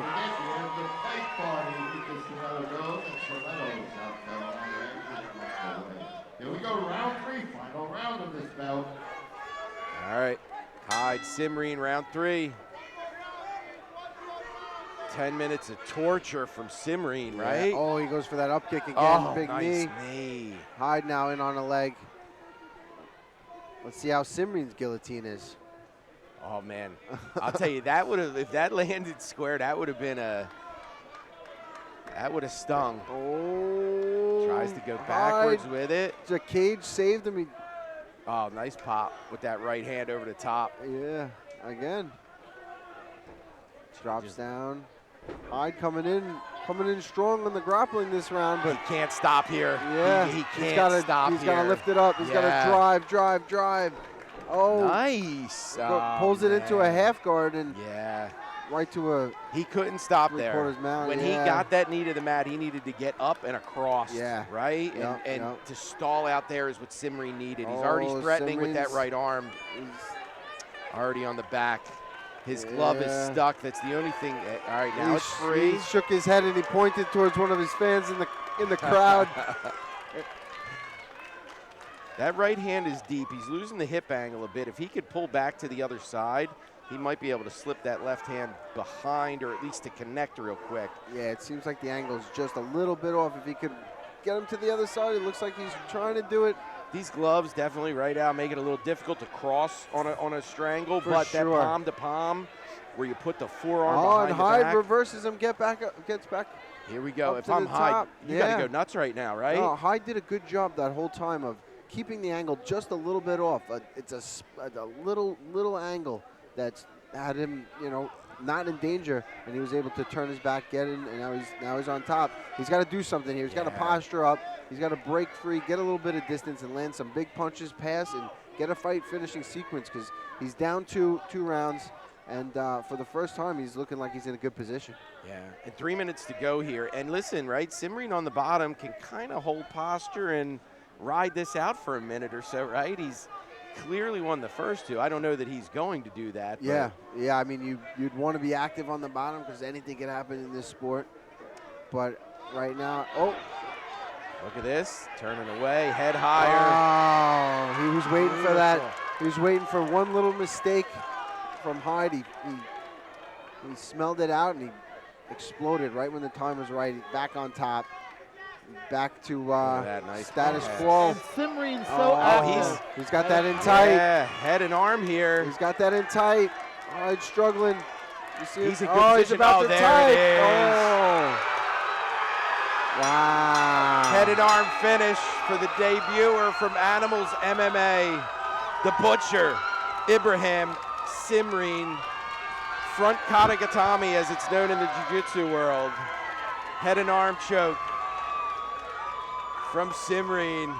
Impressive. Hey, listen, he takes on a guy who's 2-0, Right. and he finishes him in his pro debut. Not only finishes super him, impressive. Super like, impressive. Worked him. Yeah. Great fight. Abraham Simreen, the Butcher, takes his debut. Head and arm choke finish for Simreen.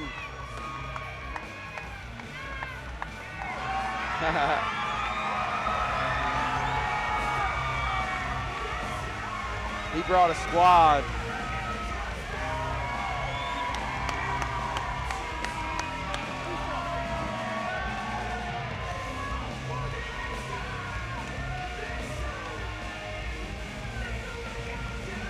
Big win for the Animals MMA debuter. Well, he belongs in this division. All right, ladies and gentlemen, a hard-fought contest. Let's give both a big round of applause. This fight was stopped at 2:48 of round 3. Winner by tap out due to a head and arm triangle. He came out of the red corner, Ibrahim Simreen. Our bout winner, Ibrahim Simreen out of Animals MMA, trained by Sam Margie, our bout winner. Congratulations from our sponsor, our bout sponsor, Authentic Heroes. Winner. Chris Giordano, we thank them for their continued Strangulation from the in our front. Ring of Combat events. Our bout winner, For Ibrahim Fun Simreen. match coming up next, 155-pound bout. 29-year-old Titus Moore out of Gym O taking on Big Nog, one of my favorite local guys, Chris Guerrilla. Guerrilla 2-2, ranked number 6 amongst pros at 155 in the state of New York. Rear naked choke victory back in Ring of Combat 81. Always such a game opponent, or always such a game fighter is Guerrilla. And Titus Moore, 1-3, coming off a split decision win in August. 4-1 as an AMI with 3 KOs, so this should be another fun one. 155-pound bout. 2 more bouts after this one, 2 big ones. Taylor Pierce taking on Sergio Dabari. And then we have our title fight. John the Don Caldone taking on Darius Estelle.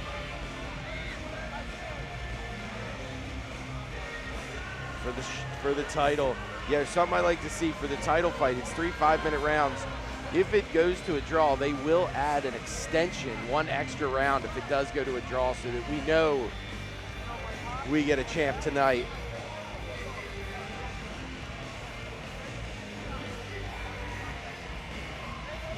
Jay Renabuto here with Raging Ally Quinta and Bob Maloney tonight. Tropicana Casino here in Atlantic City. Home of Ring of Combat. Had the stars in the ring earlier. Ring of Combat has put out so many UFC fighters, has put UFC champions. Good to see these stars rising.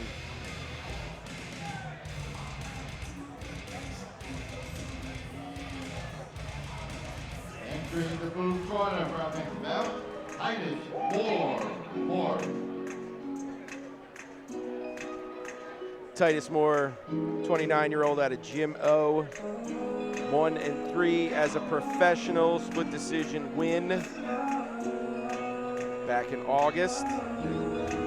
4-1 as an amateur, 3 KOs to his credit in the amateur rankings. Makes his way to the Ring of Combat cage.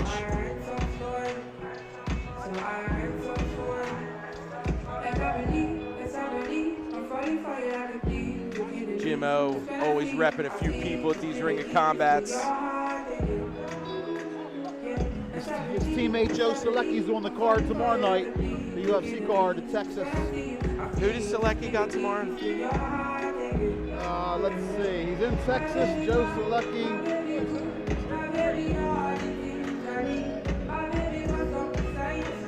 Texas with the boys. We just had Evan Levy, Amanda Levy's little brother. You've seen fight, correct? You've seen him. He's an animal at 155. Just made the move down to Austin, Texas to start training with Gary Tonin and New Wave down there. Started pushing his fighting career down there, which is pretty cool.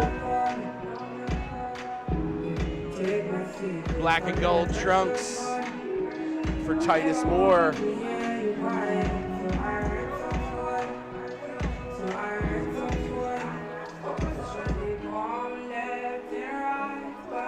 And yo, Bob, he's taking on one of my favorites. Big Nog, locally, man, like one of my favorite fighters to watch. You know, and his pro losses, split decision loss to Gunnar Spain, and unanimous decision loss to Brett Pastor, right? Like, for those to be your two, and I'm pretty sure those were his first two fights, right? His first two fights. Since then, rear naked choke victory, Ring of Combat 81, unanimous decision victory, Ring of Combat 78. Big Nog, Well, Long listen, Island MMA. I can see why he's one of your favorites. I've got to talk to him backstage before the last couple of events, and he really is a super dude, friendly. I love the guy, and like you said, I can see why he's one of your favorites. He's a quality individual. You can't kill him. What are we talking about, Big Nog? Big Are we Nog, talking man. about Big Nog? Big Yeah, Nog, he's a baby. savage. What were you saying about him? He's one of my favorite local fighters, man. I'm he with really you. is. I'm with you. Yeah, he's such a great dude. Yep. His big head and his nickname created my awareness, and then his skills and his ferociousness. And I saw him all week, all day. Yesterday when I got here, and then today. The guy was just jumping out of his skin. He's so excited to fight. I don't know if there's a fighter that has fought in the Ring of Combat that enjoys fighting as much as this guy does. It was like leaking out of his skin. It just showed on his face. He saw me, and he saw that he was just being here.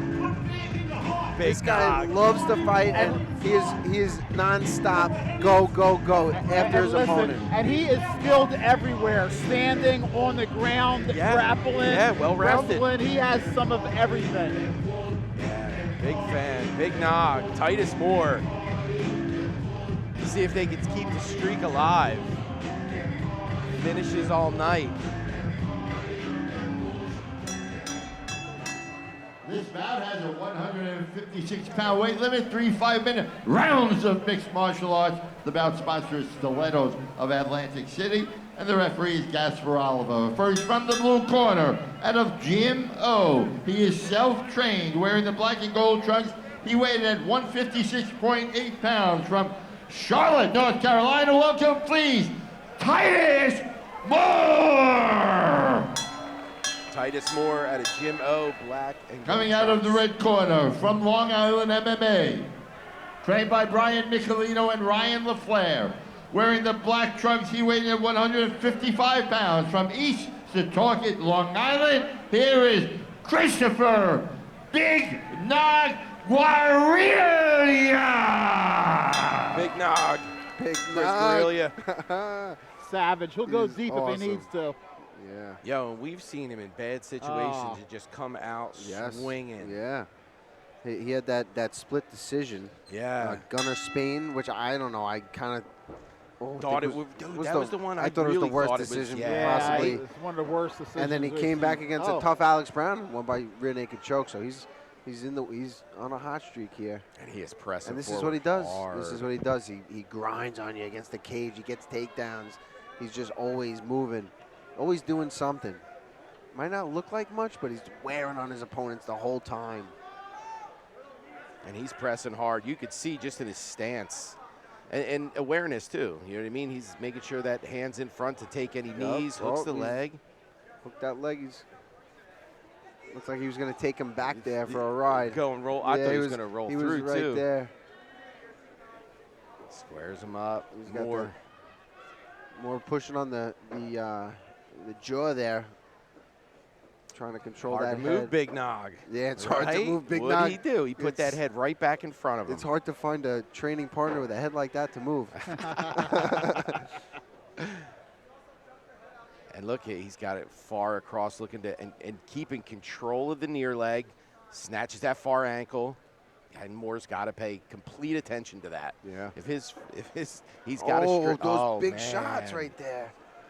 Oh, wow, that was a big one. Yeah, this is, this has been a theme of the evening, really. Right? Those shots up against the cage, and they'll do it to you.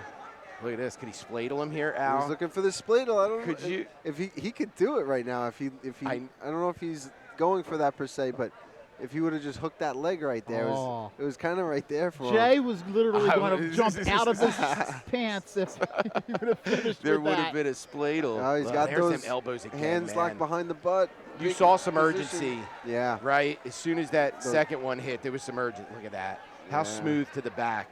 Like he was anticipating that movement. He was. Head over head. Again, same thing, man. As soon as he had that opportunity, look how high his head gets up over top of the shoulders there. Yeah. It just labors Moore's ability to stand back up. And he's just using his body weight. He's not That's it. rushing things. He's using his body weight to just hold him down, waiting for an opening. It's exhausting, too, right, Al, having a guy on top of you like this?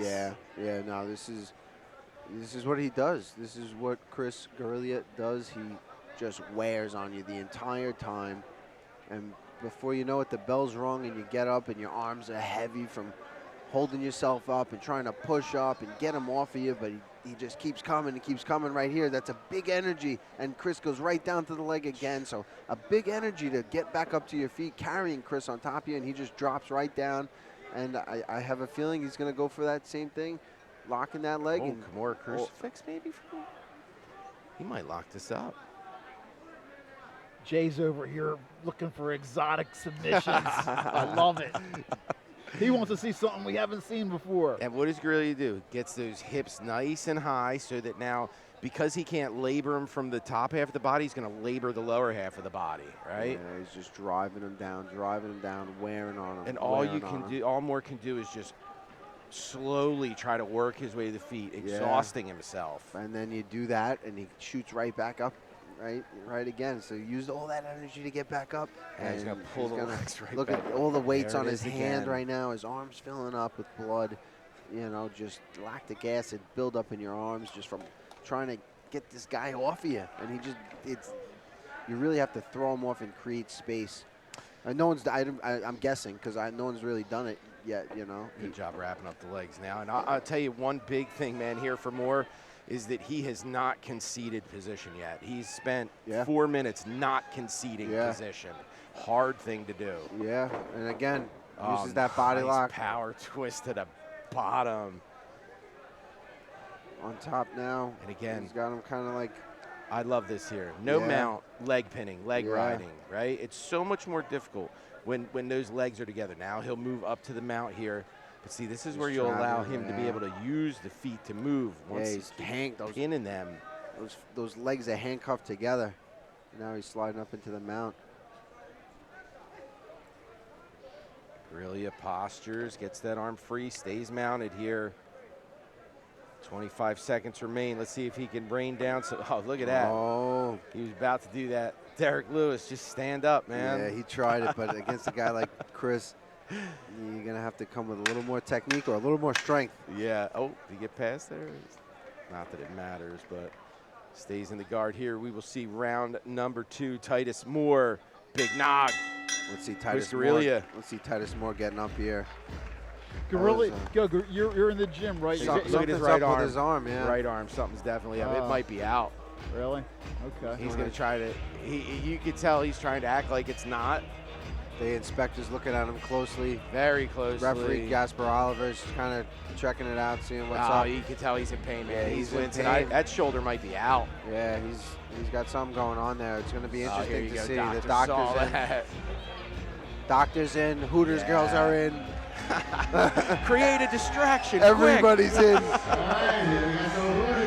Looks like the replay when I thought he was going.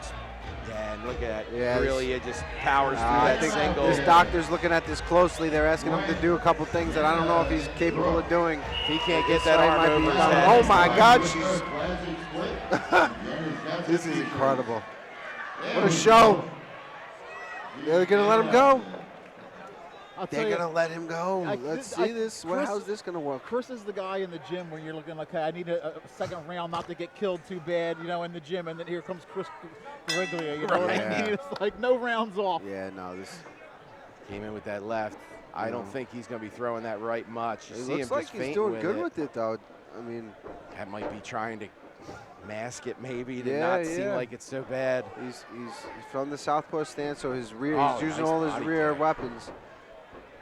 Let's see how much he uses it to post here. Yeah, he's That gonna would be he's gonna a, have to use it to post. No, he's oh, not. he That's landed it, right that's on it. Oh man, you saw him wince on that, and you yeah. saw zero attempt to put it to the mat to try to stop the fall, to prevent it anything. No, he was just hoping for the best fall. Adrenaline there. is keeping him in this yeah, right now. he's gonna be feeling this tomorrow. couldn't He's even turning. He post. turned away just to get up. Good job of. He's fighting with really one arm right now, and he did a good job of getting back to his feet after getting slammed right on it. He uses it. Wow, for an uses elbow it as there. an elbow. Spladle. Come on, man, throw that left leg We're gonna through. we're gonna have to do something. We're gonna have to. He's in a perfect spladle position. Yeah, he's telling him to lace the legs, that Khabib style. Yeah. Yeah, he does a great job. Look at that, gathering trapping them, that. right? Yeah. Circling right to gather it with his Yeah. left knee. Your upper body's just like, this shouldn't be happening. I should be able to move it. Your lower body's just. He's very not technically working. sound on the ground, Jay. Yes, Wouldn't he you say? is. Yes, Isn't he that is. accurate? Yeah, yeah. And MMA grappling, right? Oh, it's Yeah. different, right? Yeah. MMA grappling is just different than regular grappling. For and, sure. Guerrilla plays between the two very, very well. The cage wrestling is a totally separate skill set in itself, and that's something that Chris Guerrilla has down to a science. He knows where he's good. He gets you. He's good at getting you where he knows he's good, and against the cage, he just wears on you. You here again. He's pushing up. He's pushing up to get to his feet, and Guerrilla is just gonna pull those legs out again. Using that over. He's trying to spin him through, but that's just. Oh, Look at this. Like He there's might. a little something to it. He's definitely got him Look at over. that. Creates a scramble here.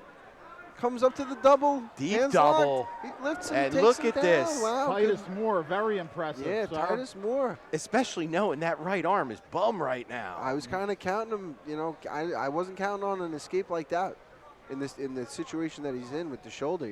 And I feel like this is what he needs. Oh, he's got to stay on top here. Yeah, he's got to do something big here.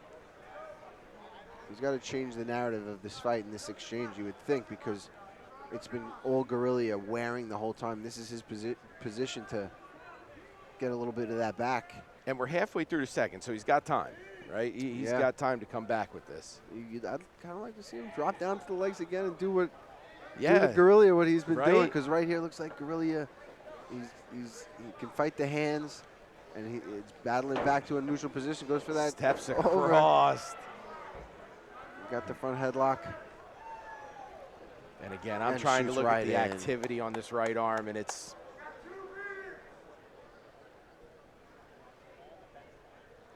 Nah, pushing in, lacing up that ankle. Let's Yeah. see if he drags away here.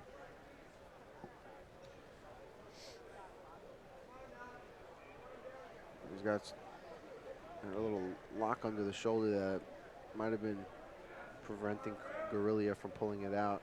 Now Guerrilla looks like he's taking maybe a little break here. I mean, he definitely can afford it, and especially in this position where he's the one pinning. I love how he keeps taking that right arm and goes deep underneath here. Kind of stop him from being able to turn every time he brings that right arm through.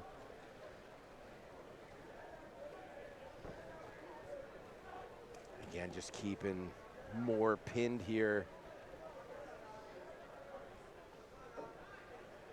Trying to sprawl that free. Really is just keeping two hands locked around that leg. And here's the thing, there's no way for him to circle off. If he circles to his right, he's going to get tripped backwards There like it is. this. Wow. If he circles the other way, he's Yeah. going to get elevated and lifted. It was a lose-lose in that situation there. He's in quicksand with Guerrilla on top, Yeah. No matter which way you go, you're just sinking yourself deeper and deeper. And there he goes right back down to those legs. I love how he does that. I'm pretty sure Nog didn't unlock those hands at all until just now. That whole exchange from the floor back to the feet, there the it hands is stayed again. locked. All right, we're going to see a third here. Oh, nice right. Oh. That right looked okay on that throw. Oh, man. Right, it looks... The shoulder looks something weird. Looks up with the back of his shoulder. It's like Yeah. he's like a indent, I think, and it's kind of hanging lower. That's not good. But to be able to fight through that whole round like that was impressive because you did see glimpses of it, but towards the end of that round, he put it out of his mind and he just kept putting pressure. Stilettos after fight party. Oh yeah. Ah man, stopping the fight. His shoulder. Yeah. I'm not 100% surprised here. I'm not surprised at all, actually. You could tell that arm had been labored since the first round, suffered through that whole second round.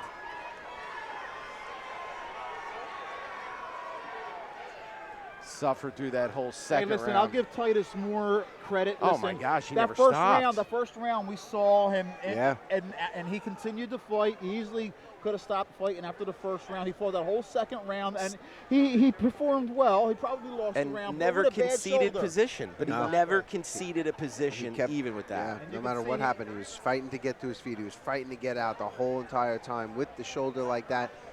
Props to Chris Guerrilla for, it was that grinding in the first round that probably had something to do with that shoulder coming out. I didn't see exactly the moment it happened, but he wants an interview. Oh, he wants an interview. He wants an interview. Big Nog wants an interview. He's getting an interview. Right? Can we give it to him?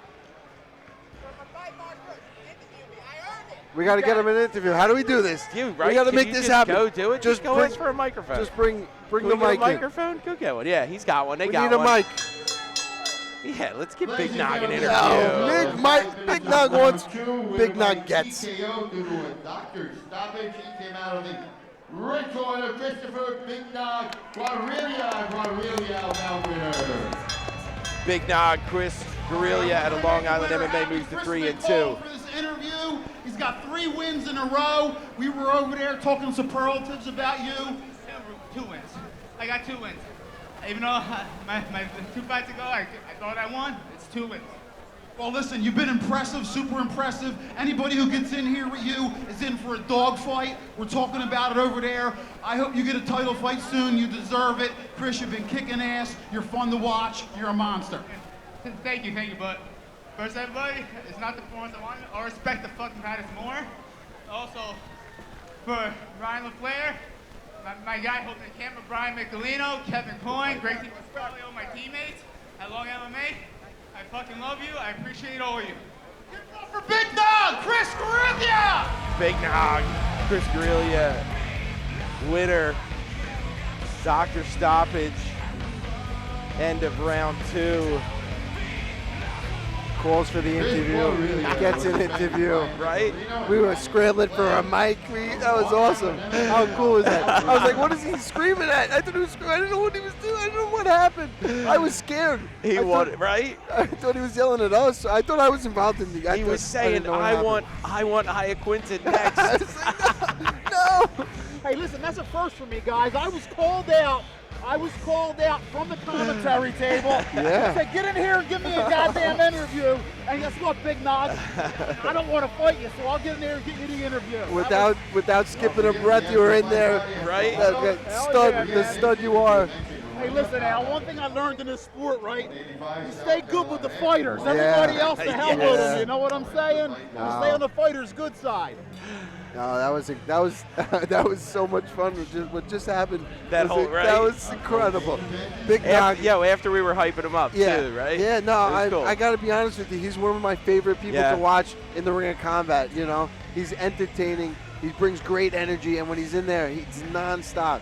It's nonstop, and the crowd loves Big Nog. We love Big Nog. Absolutely. Coming like up. I said, he's been. A couple of his decisions were questionable. He could have won. I hope he for does sure. either come back for the next ring of combat or get a title fight because he's a savage. Yeah, I will be back, and I will be back really looking forward to Oh, Big yeah. Knox fights. All right, coming up next, 145-pound bout. Big fight here, man. Taylor Pierce, 3-3 out of Marquez MMA, taking on Sergio Dabari out of Silver Fox, North Jersey Muay Thai, 5-3. Again, title implications, with this fight at 145 pounds. Listen, Pierce fought his last fight here. He went to a split decision, or went to a decision. He wound up losing, but it was the fight of the night, and he lost to, Don Calderon, who's fighting in for the title in the main event. So Taylor Pierce is right there with these guys. He's tough as nails, trained with Sean Brady, Andre Petrosky, Ben Coyle, who was in the card earlier. That team is very well put together. They got a squad. And listen, Sergio Dabari, Silver Fox BJJ. We know about them, Jay. Yes, sir. We know about them, that they are as well schooled as you can get when it comes to fighting and especially the submissions. Yeah, he's absolutely. a veteran of the game. Fought in the CFFC, fought in the Ring of Combat. I believe he fought in Bellator as well. Yeah. So this guy's been around. He's got a lot of experience coming into this fight. All right. Taylor Pierce, 3-3, 31-year-old out of Marquez MMA. I'm going to give a shout out to Jack's Boxing, too, where he trains and he also teaches. Jack's Boxing.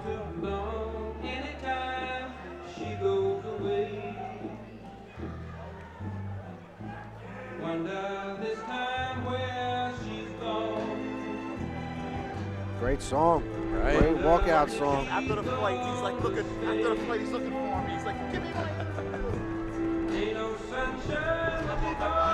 Awesome. All right, here he goes. He's fired up.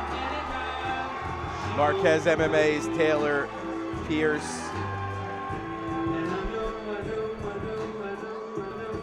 James Lyons, one of the coaches over there at Marquez, sitting in tonight. A lot of their team we spoke earlier is in Texas with Sean Brady. James Lyons, very, very smart MMA mind.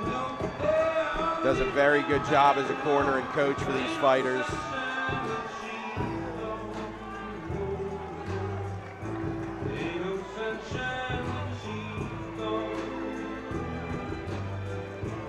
Pierce, Ring of Combat veteran, 5-2 as an amateur, 3-3 here now as a pro. And a sea of yellow t-shirts here. Right. Backing up their boy.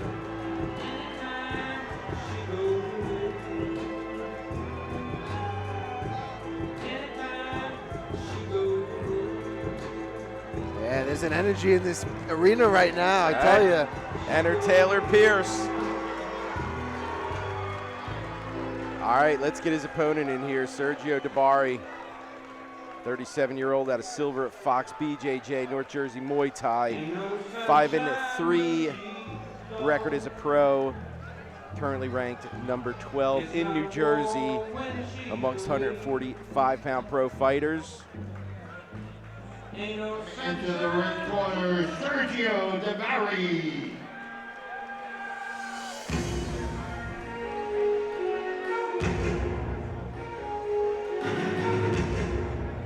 5 wins coming, 2 by way of decision, 1 knockout, 2 by way of submission.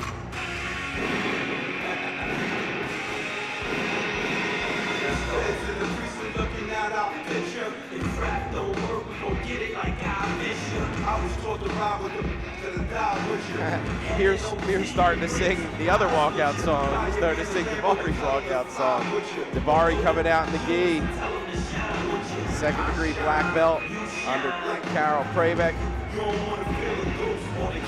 Silver Fox Mastermind.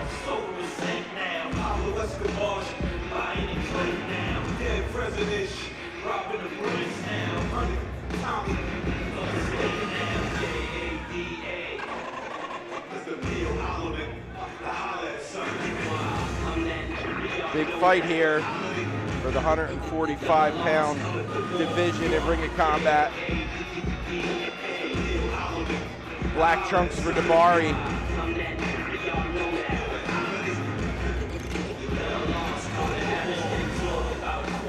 And everything is bad for nowadays. So we drink a lot of water. Talk about you so rich, eating so that your parents probably think they got a daughter. Sergio Dabari. That bring all the talent. 37-year-old making his way into the cage.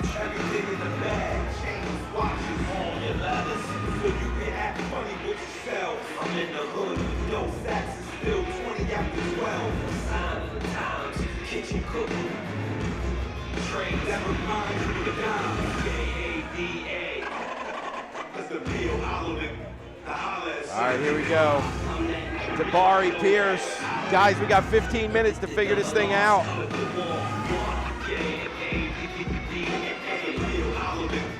Black trunks for Dabari. Black and yellow for Pierce.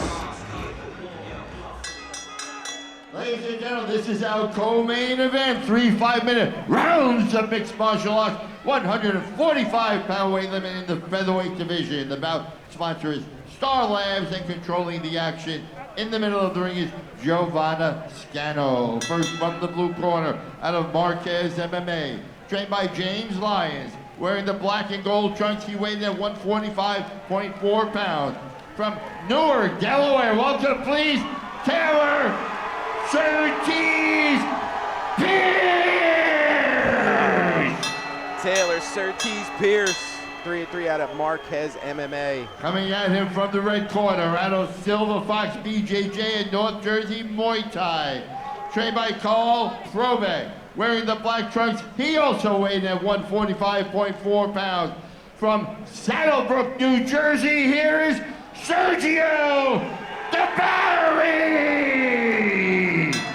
Sergio Dabari, Silver Fox BJJ. Pierce, in his interview for MyMMAnews.com with Adam Christ, did say he's going to finish this fight, called for a finish. So we will see if he's able to live up to those words. Dabari, like you said, is a veteran, and here we go. Co-main event, ROC 82. Southpaw stance for Dabari, controlling center. Oh, with that front kick right to the face, but followed up with that right and put him down, just kind of rushed him. And you see Dabari butterflied off here. He's going to try to get to a situation where he can elevate Pierce. Very good job keeping that head in front. Looked like for Good a second off Pierce was going to pass, up. and he wrestles right up. Beautiful. Oh, and he's going for the guillotine. He's Oh, got that that's a locked power up. guillotine. That's power guillotine locked up right there. Power guillotine. That's a figure four. He's got to spin out of this. Oh, this is. Oh, he's Dabari out. pops the head out. That was close. Wow. It looked like a kind of a darce or something there, Jay. So it was just the head, so there was the no power arm. So it's a guillotine, figure four, like a front, Okay. like a rear naked choke grip, but you're facing down. His head sliding out of that was It looked like critical. it was in tight. Critical. Yeah, I couldn't really see if he had it under the jaw. Made his way to top now, trying to pass off Kimura. Up from bottom is Pierce. Dabari really got to get his head over top of Pierce's head, and he'll stifle that motion. Oh, looking at use it. Pierce. Look at that, reversed it. He's got his Yeah, own he's got Kimura his- on the top he's side. got his own on the other side. Yes, he does. Pierce has him locked up in a guarded position here. Trying to keep, I mean, he has that left hand on the hip. He can't let it go. If he lets it go behind him, things can go south. It looks like if he was in full guard, it wouldn't be so bad, but it looks like he's working to get those legs free, and he could end up on top here. Good here. But man, it's important. Oh, Right. yeah, waits for him to locks ditch up it. that guard. All right for the triangle. Nice shot coming down from Dabari. Pierce opens that guard up, trying to create space. Dabari dives forward. Keeps peppering with that right hand. Definitely scoring here. They may not be hurting him, but they're scoring. It forces him to open up his guard and using that to pass. Went for that Kimura again. Used that for the space. Oh man, head and arm on the same side here. He was now attacking he'll be able to darce this up on the bottom side of it. Look at that, trying to get wide here. He was aware of it. He's trying to bring his head back. He's doing a Yeah. good job and not letting him lock his hands up. Great job. Exactly what you said. He needed to retract his head away from that situation, and you saw Dabari trying to pull back in, but again, nice attempt there from Dabari on a finish, throwing up on Right the up triangle for the again. triangle. He gets that up there pretty quick. It just doesn't get the 2:15 arm left. through. I feel like he's got to get back to his feet, though. Steps across here. is Dabari, half guarded. See if he could use that head to get back up here. Dabari trying to lace the legs together again. He's going for that choke. He's threatening the neck. He gives it up. Pierce is long, like he's long-limbed, so I could see where that figure four happens quick. Using the head. Again, I would use this to try to get up. I would unhook that right leg and start trying to use this to come out to almost like a front head position. He could Von Flue from here. Yes, he can. And it looks like he's got pressure on that shoulder. That hand might be stuck. It is definitely. I think it's stuck. I'm pretty sure. I mean, he's in half guard now. If you could get out, just step out to the side a little bit maybe. But he's driving that. It's uncomfortable, whatever it is. He's driving his head right into that cage. Steps out all right to mount with it. He's got a mounted Von Flue choke there.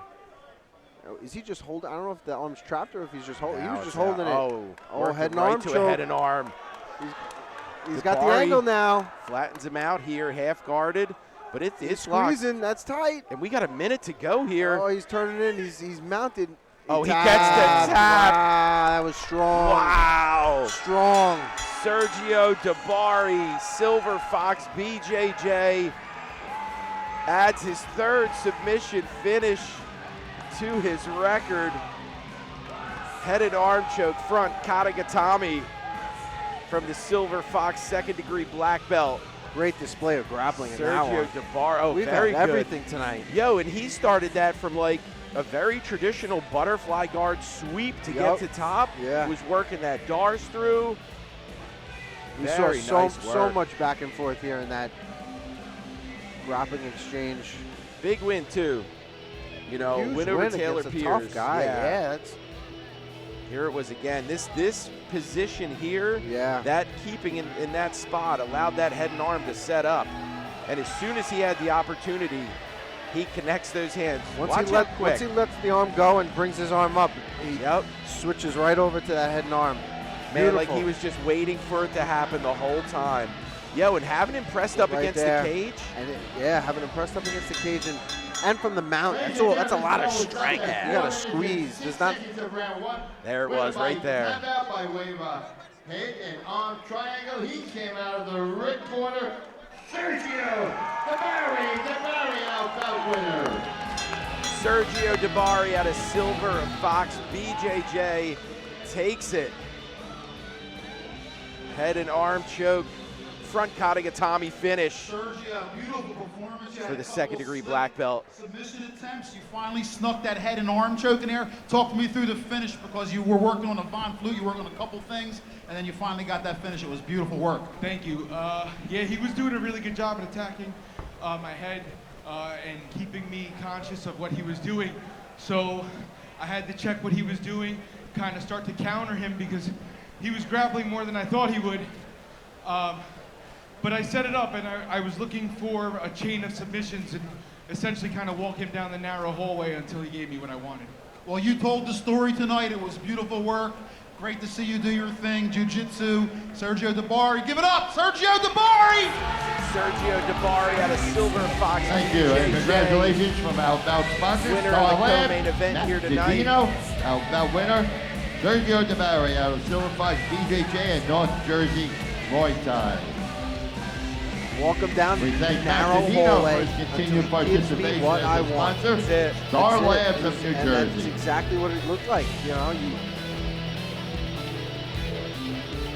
I really appreciate the way you broke that whole ending sequence down in one interview. That was incredible. You could tell that's a thinker. He's thinking in there, and he gave good credit to Pierce. He said that Pierce we're was getting all ready over for his our neck. main event, and don't forget our after-fight he had to party at constantly the defend it Meadows and progress Atlantic at the City, same 1 time. mile away. Complimentary admission for anyone mentioning Great Ring of jiu-jitsu. Combat. Yeah, that's by what it is. Dabari. Super jiu-jitsu right there, definitely. And listen, Pierce is not easy to submit. No, Pierce, not at Pierce all. is a tough dude, man. So that's even more impressive for Sergio. Coming up next, we got our title fight. John the Don, All right, Caldown, taking before on our main Darius event, here Snell. come the girls. Complimentary T-shirt from our bout sponsors. Here they Stilettos. come. You get ready. from Stilettos and Hooters, our round card girls. 155-pound strap Look at on this. the line next. Take a look at this screen right now, ladies and gentlemen, and look at that cage. It's a party here at the Ring of Combat. We're having fun here. The crowd is into it. Look at these girls, huh? Ring of Stilettos, Combat Hooters. 82, our lovely round card girls. Complimentary t-shirts from our sponsors. Lay it out The place is there. going crazy. The girls. They're going to get loud for John the Don. You watch. Oh, yeah. Right? I can't pick a favorite. Look at them all. Gwen, Brooke, Jenna, Luna, Isadora. The girls from Ring of Commerce. There they are. Gwen, Brooklyn, Luna, and Laura with the championship belt. So upcoming main event. Main event time.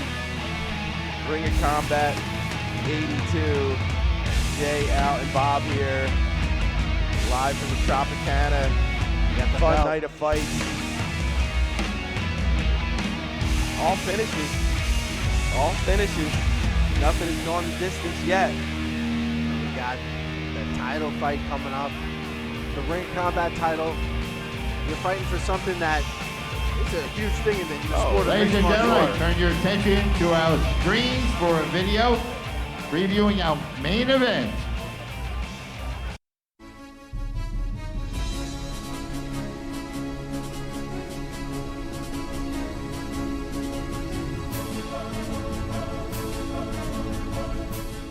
My name is Darius Estelle, age 35. I'm fighting out of Detroit, Michigan. Team Solo Beast, baby. So came here for a war. Don't know how I'm going to win, but I plan on winning. I didn't come out here to lose. Whether it's a knockout, submission, or we go every round and we battle it out. It's about to be a war. I'm ready for a fight, and let's make it happen. Name's John Caldone, 26 years old, fighting out of Long Island MMA. I see myself winning this belt in spectacular fashion. Whether it's the first round, last round, doesn't matter.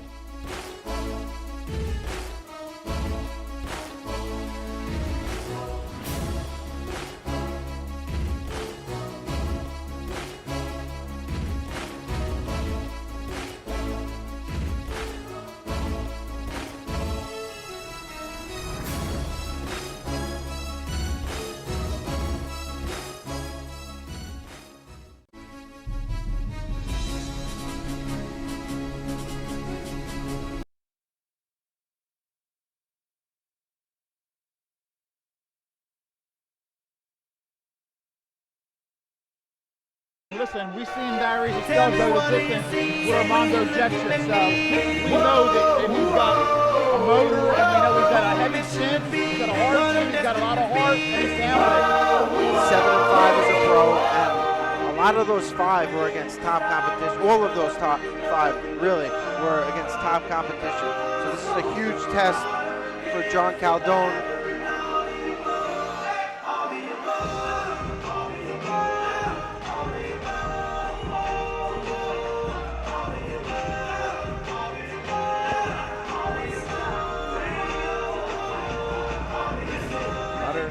£155 title on the line.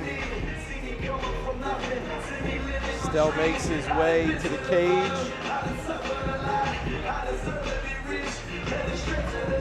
Got wins by knockout, submission, and decision, so he's seen it all.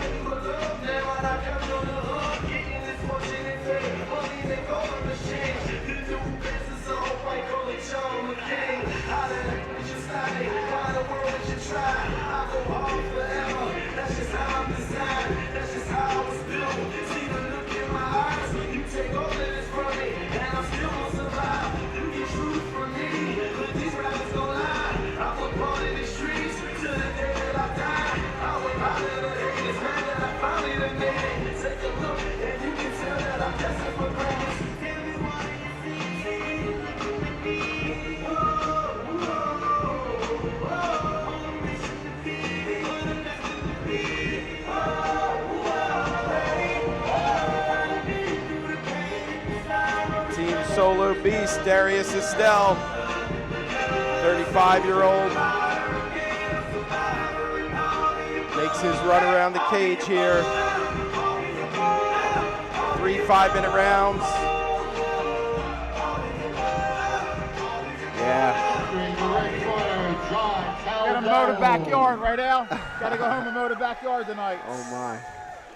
John the Don Caldone.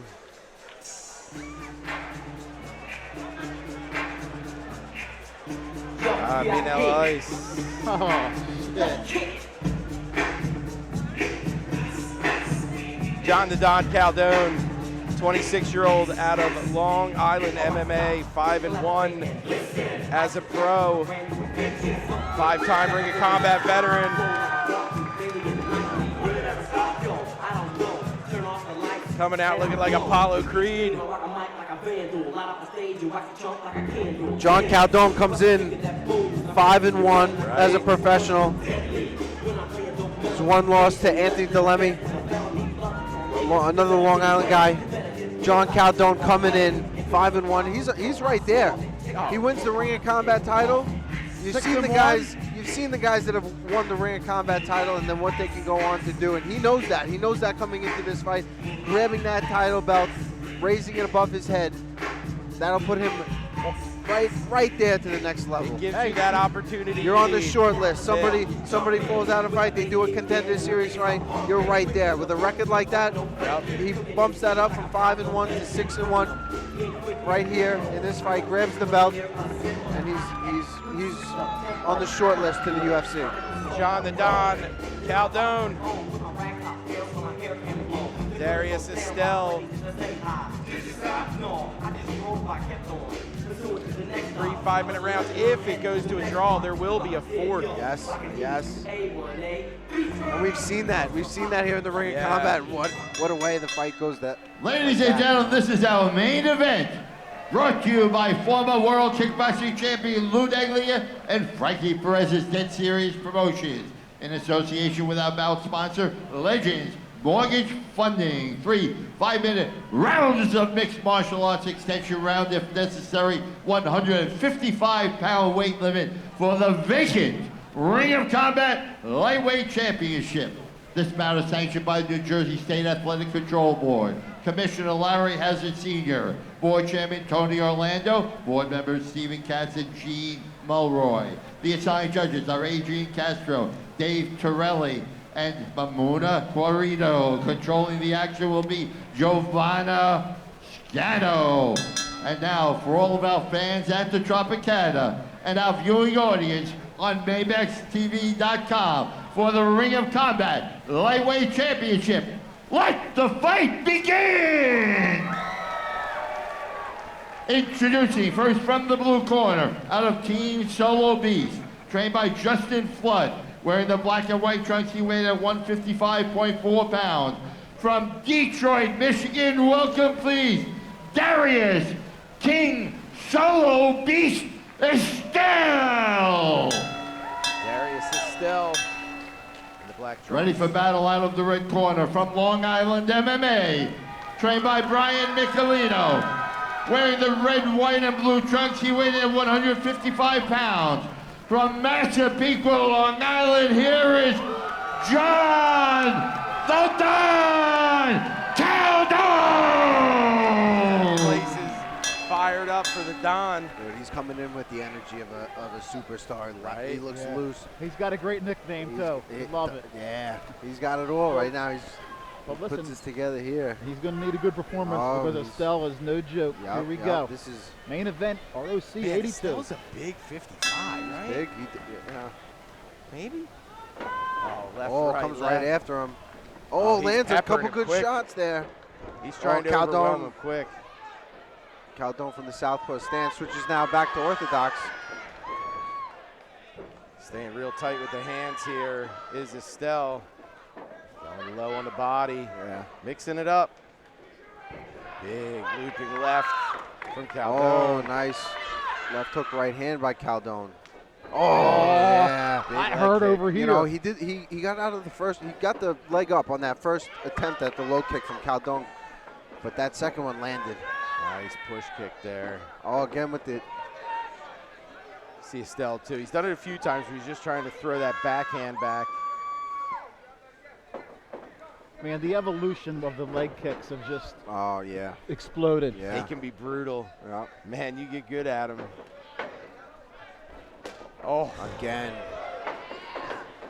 That wasn't a thing 10 years ago, No. even 5 years ago. Right. You know, guys were throwing them, but it wasn't really. Now it's a debilitating attack.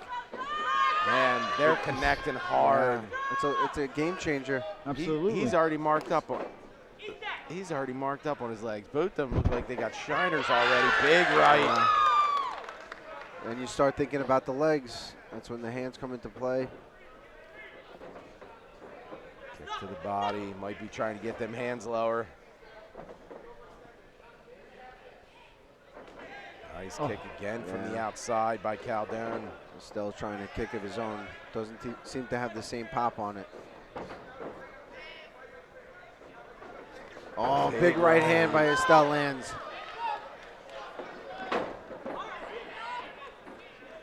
When Estelle's going forward, it looks good. It's that when he stands back like this, he leaves himself open for those leg attacks. And on the same side, look at the left thigh of Yeah. of Caldone. Oh, nice. That wobbled his legs. That wobbled his legs.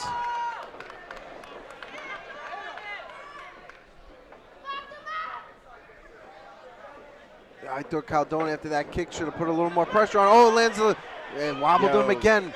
He's got to keep the pressure on right here because he just buckled. Caldone does a good job, man, of circling out of danger. You know, not letting head himself- kick. Landed flush on the jaw. Oh. Caldone. Oh! Everything's landing. That landed. Caldone cannot miss right now. That landed. But Estelle is eating them and coming forward. That spinning hook kick. Looked like that landed heel right on the chin. Oh, right on the chin. It pushed him sideways.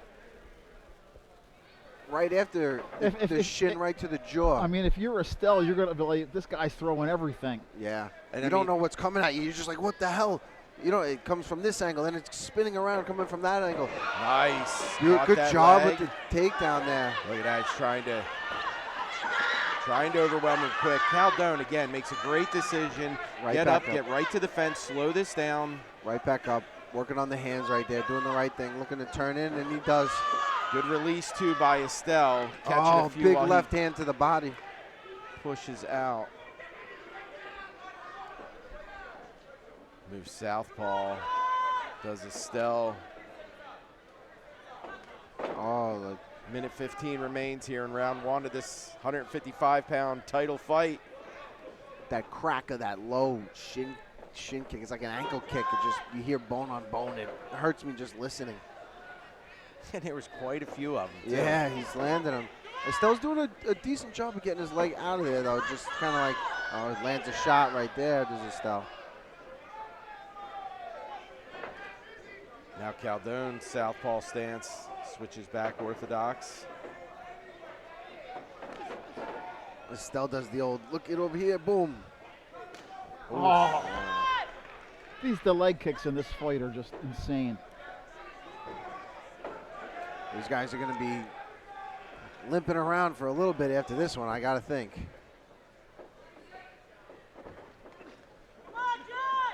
Oh, big exchange inside. Both guys look like they landed there. Yeah, both connected.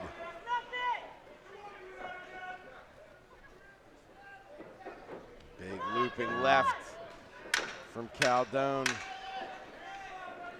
Switches back south. Yeah, that's Estelle does. Oh, he got hit there. Oh, flying knee to the cage. His place went nuts behind yeah, what was that, a check hook he hit him with? Right. It was.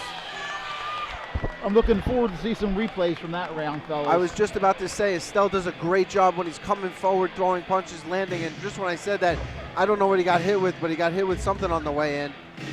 That's what you see right there, that's when he lands. When he's coming forward, he looks pretty good on the, you know, right there again when he's coming forward, but that's where he got a little check hook.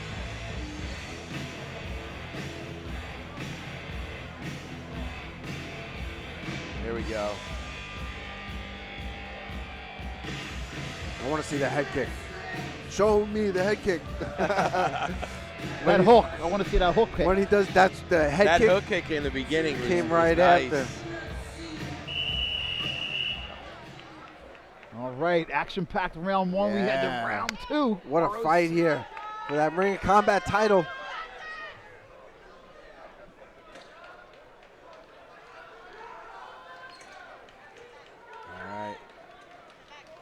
second round about to start.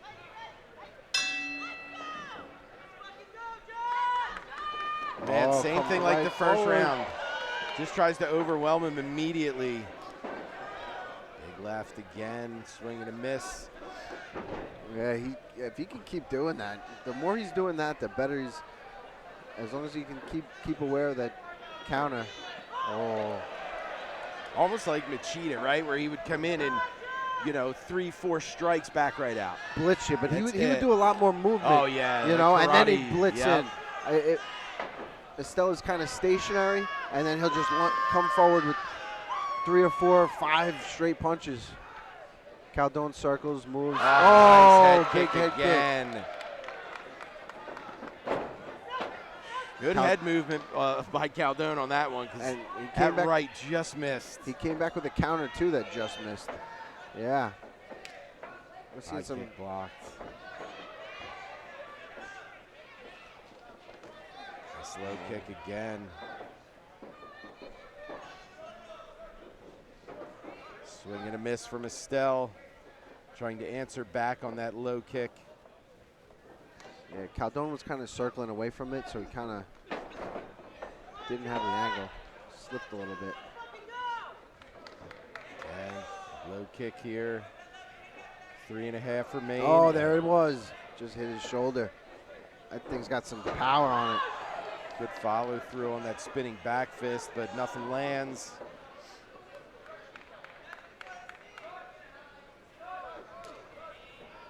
Low kick. Oh, lands off the top of the head there with that right, Right. hook. Oh, big right hand. Wow. Slept him. Big finish. Slept him. Big finish. Right hand on the mark, Al.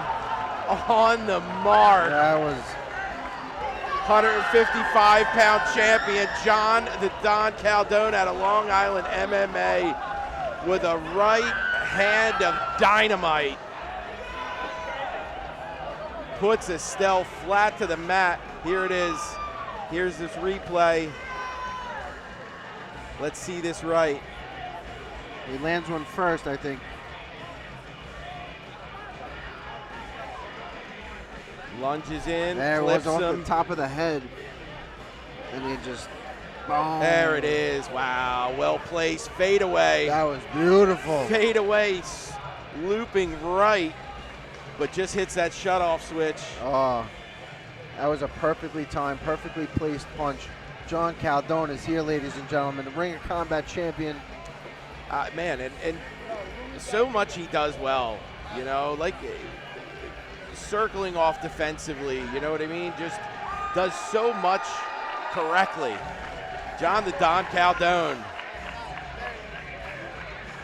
155-pound champ here. Goes over, talks to Estelle. Let's kick it in for the official announcement here.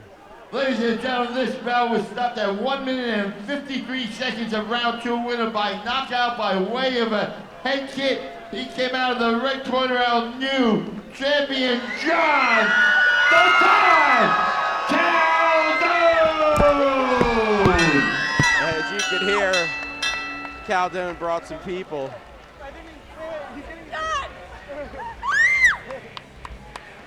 John the Don Caldone, new 155-pound champion here at Ring of Combat. Excited to get him on the mic here with Bob. Finally get with you in the center of the cage. John Caldone, what a beautiful performance. So much variety in your strikes. You finished it violently. Let me say thank you as a fan. Sitting over there watching me, and the commentators absolutely loved your work. Beautiful violence. Talk to me how you're feeling right now. I feel fucking great, man. It's my first time getting. Can I hold the mic? Can I hold it? My first time getting the mic here right now. I don't know how many fights it's been, but to do this like this and win a title in grand fashion like that, man. All I can say is I want another one. This feels great. Give me the 45 belt too. I want to be the double champ in this promotion. But right now I'm gonna go enjoy this with my team right here. My corners right here, Sheikah Jim, Brian Michelino, Greg, Brian the Flair. These guys are the best in the world. I got the best team behind me, best family, everything, man. I appreciate everybody who supports me, and I'm not done. This is only the first part for me. I want to keep going and get to as high as I can go. So, keep following me. I won't disappoint you guys. You're 5 in a row, man, and you're on fire. Who knows what phone call's coming? We'd love to have you back. Whatever, your future is bright. Congratulations. The champ is in the house. Don Caldone! All right, there's our champion, John Caldone. Congratulations from Lou Neglia. About sponsor was Legends Mortgage Financing, represented by Alice Saad, Senior Vice President. Here for Joe Spinelli, Legends Mortgage Funding. We thank them for their participation. Don't forget the after fight party at Stiletto. See the Round Card Girls 1 mile away on South Carolina Avenue. We'll be here next March 1st for Ring of Combat 83. Look for Frankie Perez's Dead Series Promotions December 9th at the iPlay Arena, and Lou Neglia Ray Longo's Combat at the Space in Westbury, Long Island. Amateur and professional kickboxing Saturday, February 3rd. There is our new champion, John the Don Caldone. Drive safe. Thank you for coming. See you at the next show. All right. Oh, that is it for Ring of Combat 82. John the Don Caldone takes it in the main event. Hey, that's a UFC knockout right there. That's a UFC caliber fight. Yeah. That's a UFC caliber knockout. That was an incredible performance by John Caldone. What a night here at the Ring of Combat. All finishes. I tell you what, every single fight brought it. This is, I think, one of the best nights. You go with the finish right here. Let's see this finish. Oh, boy. Oh, lights out. He sidestepped that combination right to the chin. Beautiful work, John Caldone. But Don. So beautifully placed. Guys, what an event. Another one, huh? Always a pleasure with you, boys. I think this is one of the best ones we've had. Oh, definitely. Every single fight was incredible. Knockouts, submissions, grappling exchanges. Big Nog! Big Nog! Calling out our guy! Big Nog! Big Nog, get in there! All right. Bob Maloney with my man Raging Ally Quinta. Jay Regabuto, we'll see you at Ring of Combat 83.